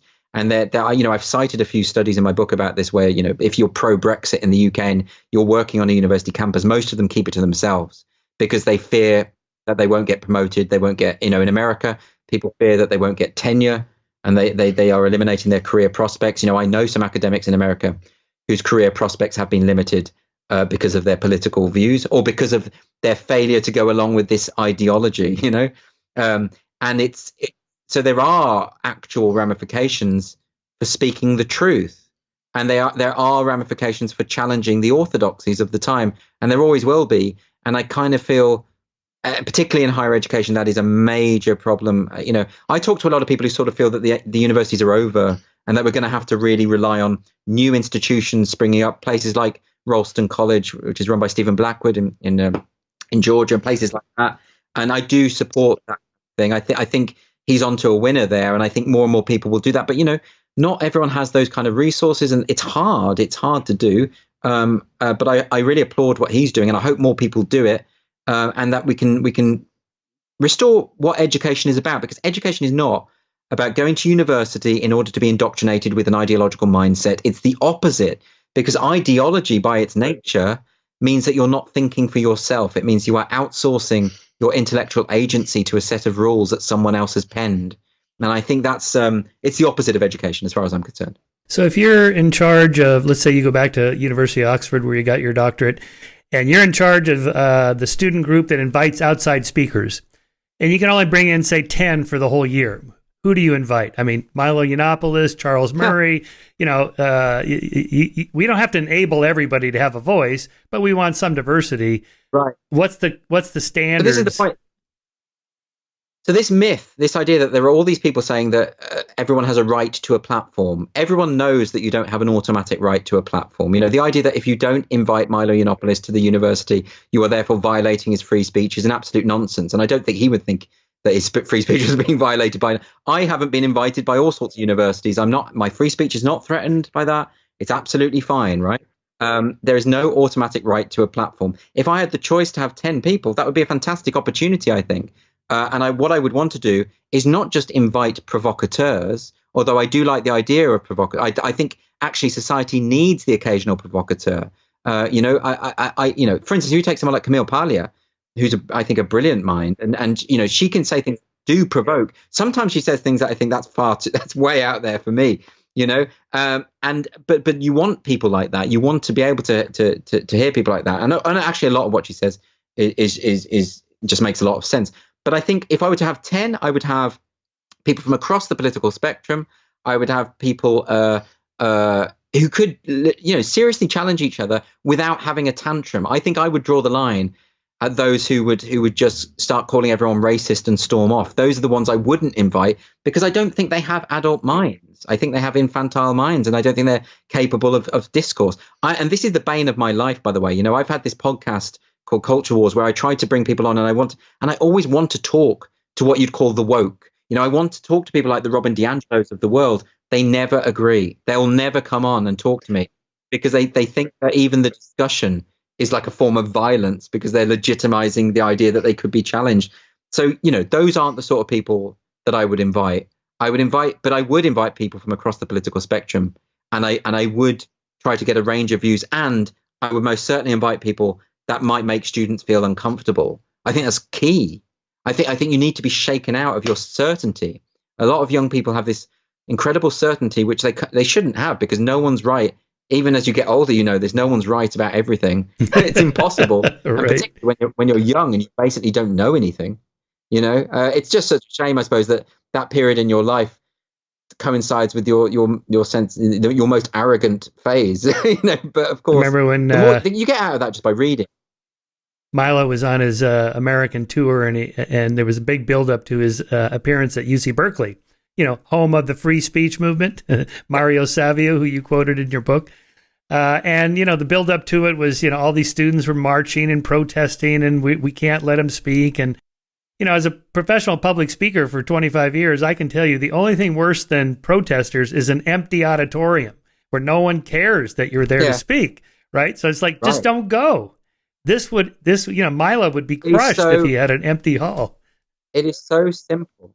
It is so simple. If Milo's recently written an article saying that he's ex-gay, and he talks about the evils of sodomy and all the rest of it. Well, if you're upset by that or offended by that, don't go. End of problem. That's it. It's so easy. And, this paternalistic idea that you're going to stand there and say, well, I want to protect all the gay people on campus because gay people are so weak that they can't hear something that will upset them or offend them. How dare you? How patronizing and homophobic are you, frankly, to try and speak on behalf of those people like they're your pets? They're not your pets. Fuck off, Frank. Oh, sorry, I don't mean to swear. But, it really annoys that's me. Good, go. It really annoys me. Don't tell me that I can't hear someone say that being gay is evil. And don't tell me I'm going to collapse in a quivering heap because someone said something that I don't like. It's absolutely, it's really, really... you know what? It buys into this idea. It really, at the heart of it, is buying into that idea that I said earlier. The idea that words are like a kind of virus, and ideas are like a virus. That if they escape from the laboratory, if you give them air, then people will catch them almost by osmosis. They'll become infected with these ideas. You let Milo speak on campus, people hear it, and suddenly everyone on campus is railing against the evils of sodomy. Are you kidding me? Right? People have agency, and they're able to challenge his view, and that's not how ideas work. It's like it's a really anti-intellectual, counter-enlightenment view of the world, which we've just got to somehow get over. And I think part of the problem is it's all happened so quickly. Even 10, 15 years ago, we didn't have this extent of this kind of problem. And the problem is that we haven't been reasoned into this worldview. This is, like I say, a faith. It's like a fundamentalist religion, and therefore unpicking it is going to be a real challenge because you can't reason people out of it because they're impervious to reason. The very idea of rationality is like, cis patriarchal white man's privilege, all the rest of it. So how do you unpick that when it's grounded on nothing? How do you do it? I don't know. Maybe you know the answer. I'd love it if you did. I don't know. Because I've been wrestling with that. I don't know the answer. I like your quote from Marcus Aurelius. So this goes back a few thousand years. Choose not to be harmed, and you won't feel harmed. Don't feel harmed, and you haven't been. I mean, you got to have a spine. Right. Grow a spine for that. There's something to be said for stoicism, and this isn't to degrade people who have been hurt. I'm very sympathetic. If someone's been abused or victimized or whatever, I'm not going to stand there and say, "Oh, man up, stop." That's not my approach. But by the same token, the Stoic ideal, there's something in it, and particularly when it comes to kids, I think if we have a weird thing. When I was a teacher, there's a strong emphasis in this country on anti-bullying measures and catastrophizing, where any problem is deemed to be a potential source of trauma. And teachers are treating children in that way, and we're saying to them all the time, if you've been upset, come to us. I remember marking someone's essay, and because I put a negative comment on, she was in floods of tears. And of course, at that point, you have to say, you have to be stoic. You have to accept that you are not going to develop as a human being if you cannot take criticism. By the same token, if someone's been verbally abused and bullied, you don't just say, "Oh, get over it," right? But this is a sensible, happy medium that you find. And inevitably, at the school that I was teaching at, we were always complaining in the staff meetings about a lack of resilience amongst the pupils. It was a real problem because you're not doing them any good. You're not doing them any favors, because these kids go out into society and someone says a mean thing about them, and they collapse and fall apart, right? So it's actually the responsibility of educators to instill Stoic values, and you can do that without suggesting that people being bullied is a good thing. You deal with bullies and you deal with verbal abuse, and you civilize people into good behavior, and at the same time you encourage resilience. It's a major problem in schools. I don't know how it is in America, but over here we have a real issue with resilience here. Oh, no, I think that's definitely the case. As you mentioned, Haidt and Lukianov's book, Coddling of the American Mind. The American Mind, yeah, we definitely have a problem with that, which, it's debatable what the cause of that is. They pin it down to the sort of late 80s and early 90s before the decline of crime, where parents were, kind of legitimately, at least anecdotally, worried about bad things happening to their kids on playgrounds or walking to school. So they became helicopter parents, and then that escalated up through the educational system to this culture of safety. That's one hypothesis. I think there's probably something to that. There may be other factors. Who knows? Time will tell. But it's convincing. I remember they talk about the example of the peanut allergies and how parents, because they had completely eliminated peanuts from the diet, it actually ended up that there were more peanut allergies in the population of young people, and they talk about this idea of anti-fragility, and that actually children are anti-fragile, and they learn and develop by actually injuring themselves sometimes, and by putting themselves at risk, and that's been forgotten, and that's actually an important thing, is that if you want your child to be safe, they have to be exposed to a degree of risk. That's it's sort of key. Play in the dirt. A little dirt is not going to kill you. You won't have an immune system otherwise. That's right. Yeah. That's right. Throw your kids in the dirt. It's important. So in terms of solutions, I mean, you offer some, as you said, no one really knows for sure, but I think pushing back, like we are, all of us in different ways. I like your approach through Titania's humor. And there is a history, in the kind of history of moral progress of humorous comedians, people like Charlie Chaplin making fun of the dictators. Apparently I haven't looked into this, but the decline of the KKK happened in part because people started making fun of anybody who would dress up in a sheet and run around in the middle of the night. That became kind of a joke, so you're embarrassed to do it. And I think your satire, and maybe if comedians can not get sort of canceled off the stage for using humor, there's an angle there. To what extent have you kind of thought that out? I'm going to fight back using comedy or humor. Absolutely. I think the best thing that you can do, the best thing that you can do against all of these things is to make fun of, is to point and laugh. The best thing that, when it comes to Hitler and the Nazis, the fact that when you think of Nazis goose stepping now, you think of Mel Brooks and the producers, and you think of Charlie Chaplin, the great dictator. Right. You think of the silliness, right? You think of the stupidity. Make fun of them because tyrants and people like that hate to be laughed at. That's the thing that really upsets them. More than anything. Everyone knows this. This is the best way to undermine those who are in control is through laughter. And I think absolutely ridicule is key, but it's only one method.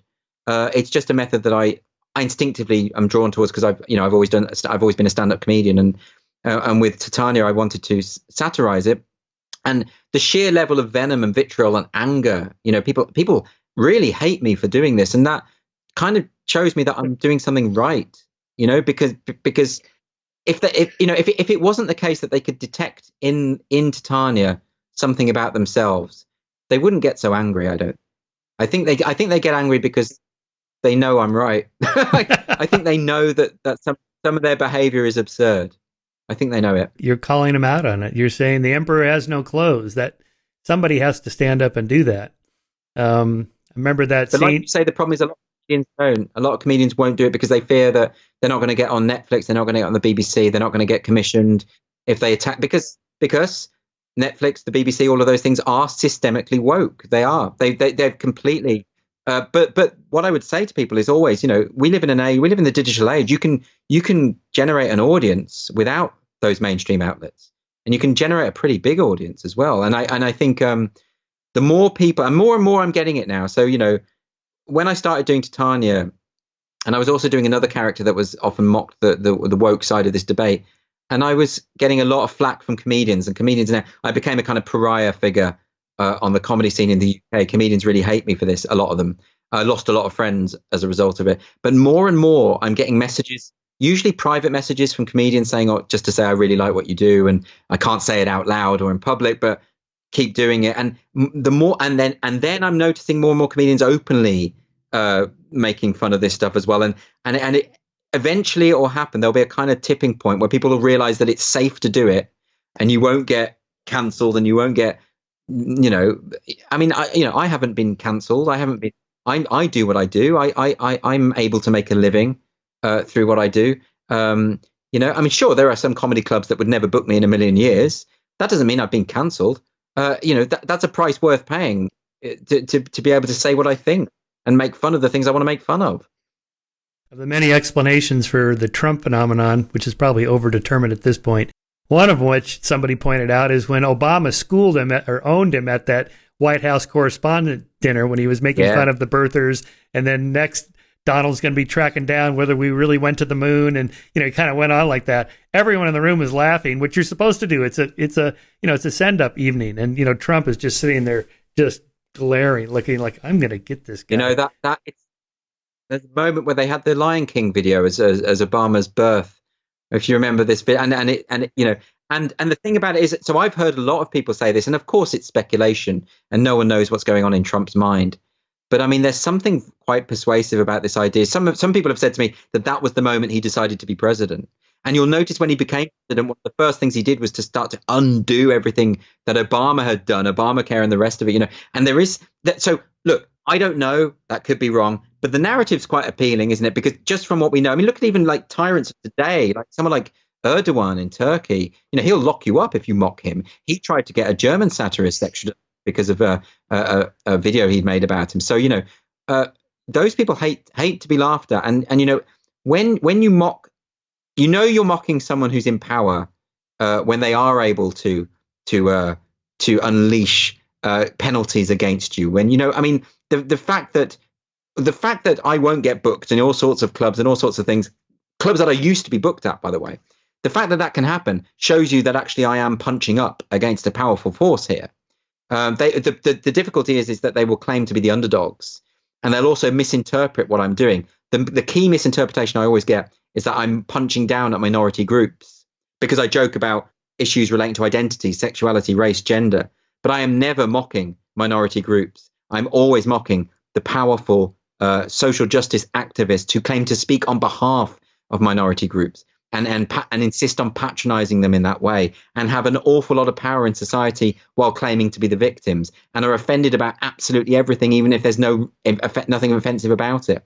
Those are the people I'm mocking. And so it's hard, though, because people will, like you say, it's the same as when you defend free speech. People will twist it and say, oh, well, you're basically defending the right. You're basically defending neo-Nazis there. Or same thing here. You don't mock the social justice movement because what you're doing is mocking minorities, and you're not. You're really not. It's actually the opposite of that. I just recorded a conversation with Jordan Peterson, which we haven't dropped yet, but soon, So we got to talking about the Nazis because he's really into that, and I know a lot about that history. And I've been sort of toying around with this idea that, trying to explain how you get a nation of educated, cultured Western people to become goose-stepping Nazis.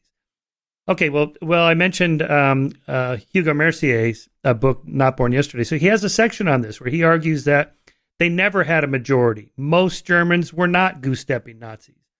Yes, there was anti-Semitism, and yes, they were happy about what Hitler did in the 30s for the economy, and he built the Autobahn, and all that. That was good. But the kind of the kind of exterminationist anti-Semitism was never broadly appealing to German people, and almost nobody wanted to go to war. That was almost solely Hitler's thing. Yeah. So how did this happen? Well, the squelching of free speech. Building the KL system in which you lock up anybody who dissents, and then you take over the media. Now no one can speak up, right? So anyway, Jordan and I are going through all this, mostly me just talking.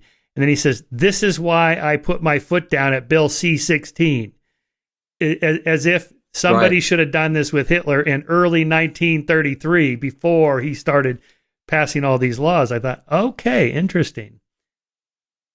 Yeah, well, he's right. So at some point you have to draw a line in the sand. For him, it was Bill C-16. And, as I understand it, that is because that is an example of the government compelling speech. And for Jordan Peterson, compelled speech is the limit. And this debate gets reframed and mischaracterized as an issue to do with trans people. Actually, it's not to do with trans people at all. It's not even to do with the pronouns. It's to do with the principle of not saying something that the government is forcing you to say, which is right. He is 100% right on that. And he's been proven right. This is the other thing.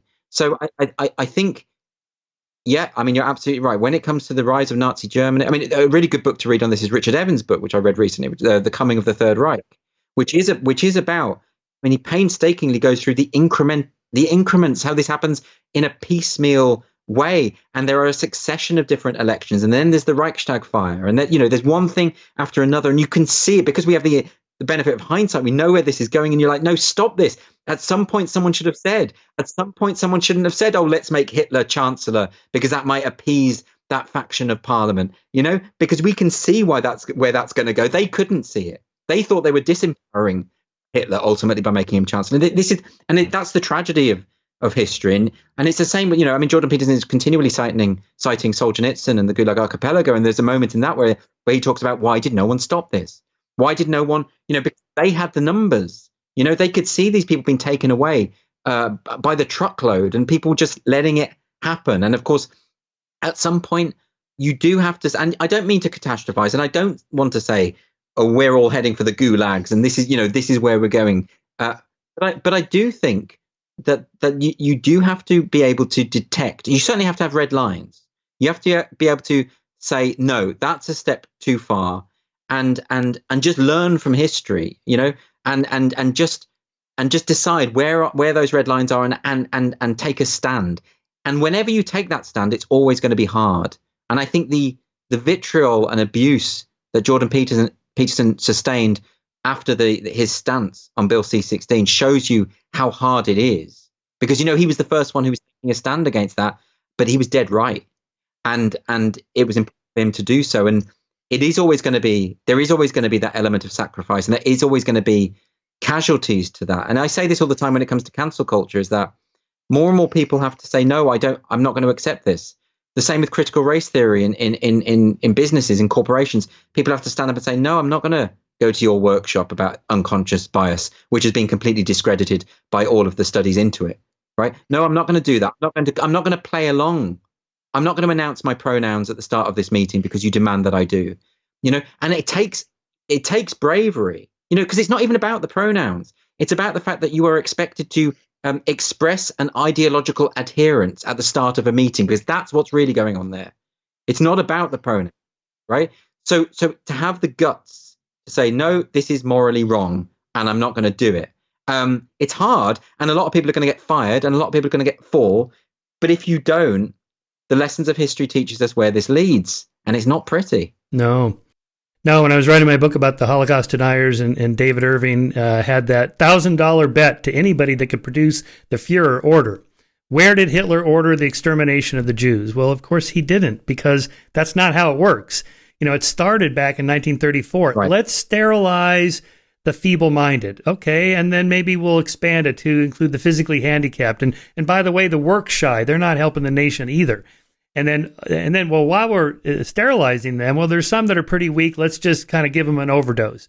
And then they got away with that. And then all of a sudden you're exterminating your own citizens, not Jews, just regular German citizens that, are not doing anything wrong other than they don't fit the Nazi ideology, such that by the time the Catholic Church spoke out, I think in 1938, and there was some press about it, Hitler told it, there's a memo from Hitler to Himmler saying, we're not going to put this in writing. Don't ever speak of this. And then in that famous Poznan speech Himmler gives, which you can listen to online, he talks about going back to the early 1930s. Remember when we all first started? He's talking to the SS leaders under him, and how we decided this is the history we will never speak of again, but we got to buckle down and really keep going, and so on. He's talking about that, and that we never write about this. We never put it in writing. So that's the answer to David Irving's thing.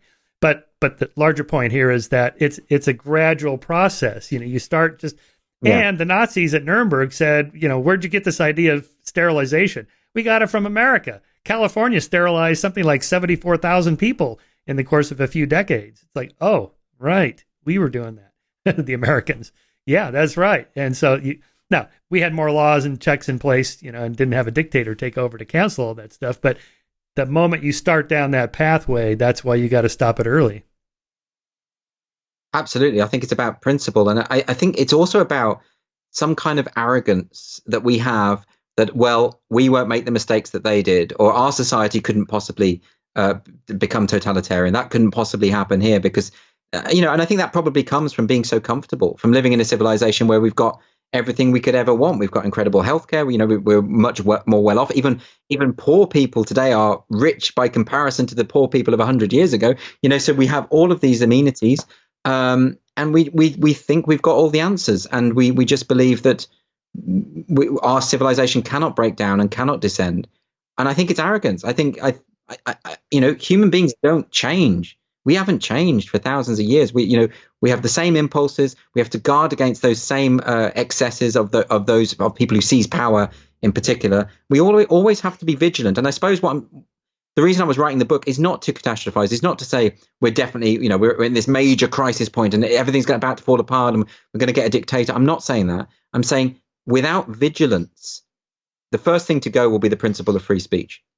That will be the first thing on a very long road, which could potentially lead to totalitarianism, because the free speech skeptics at heart have a kind of authoritarian mindset about them. They certainly go along that playbook, they certainly do. And look, I like I say, I'm not trying to say that we're at that point yet, but my God, the principle of compelled speech is one where I would absolutely start drawing a line. I think that's a really important starting point. When the SNP, we've got a political party here called the Scottish Nationalist Party in Scotland, obviously, who have just introduced a new hate crime bill. Now, this hate crime bill will criminalize people for things they say in their own private homes. And I think in order to write that bill and pass that bill, you have to know nothing of history. You just can't know anything about history. And this has been enacted by the Justice Secretary there, Humza Yousaf, who, there's also a subsection of the bill which deals specifically with the performance of a play.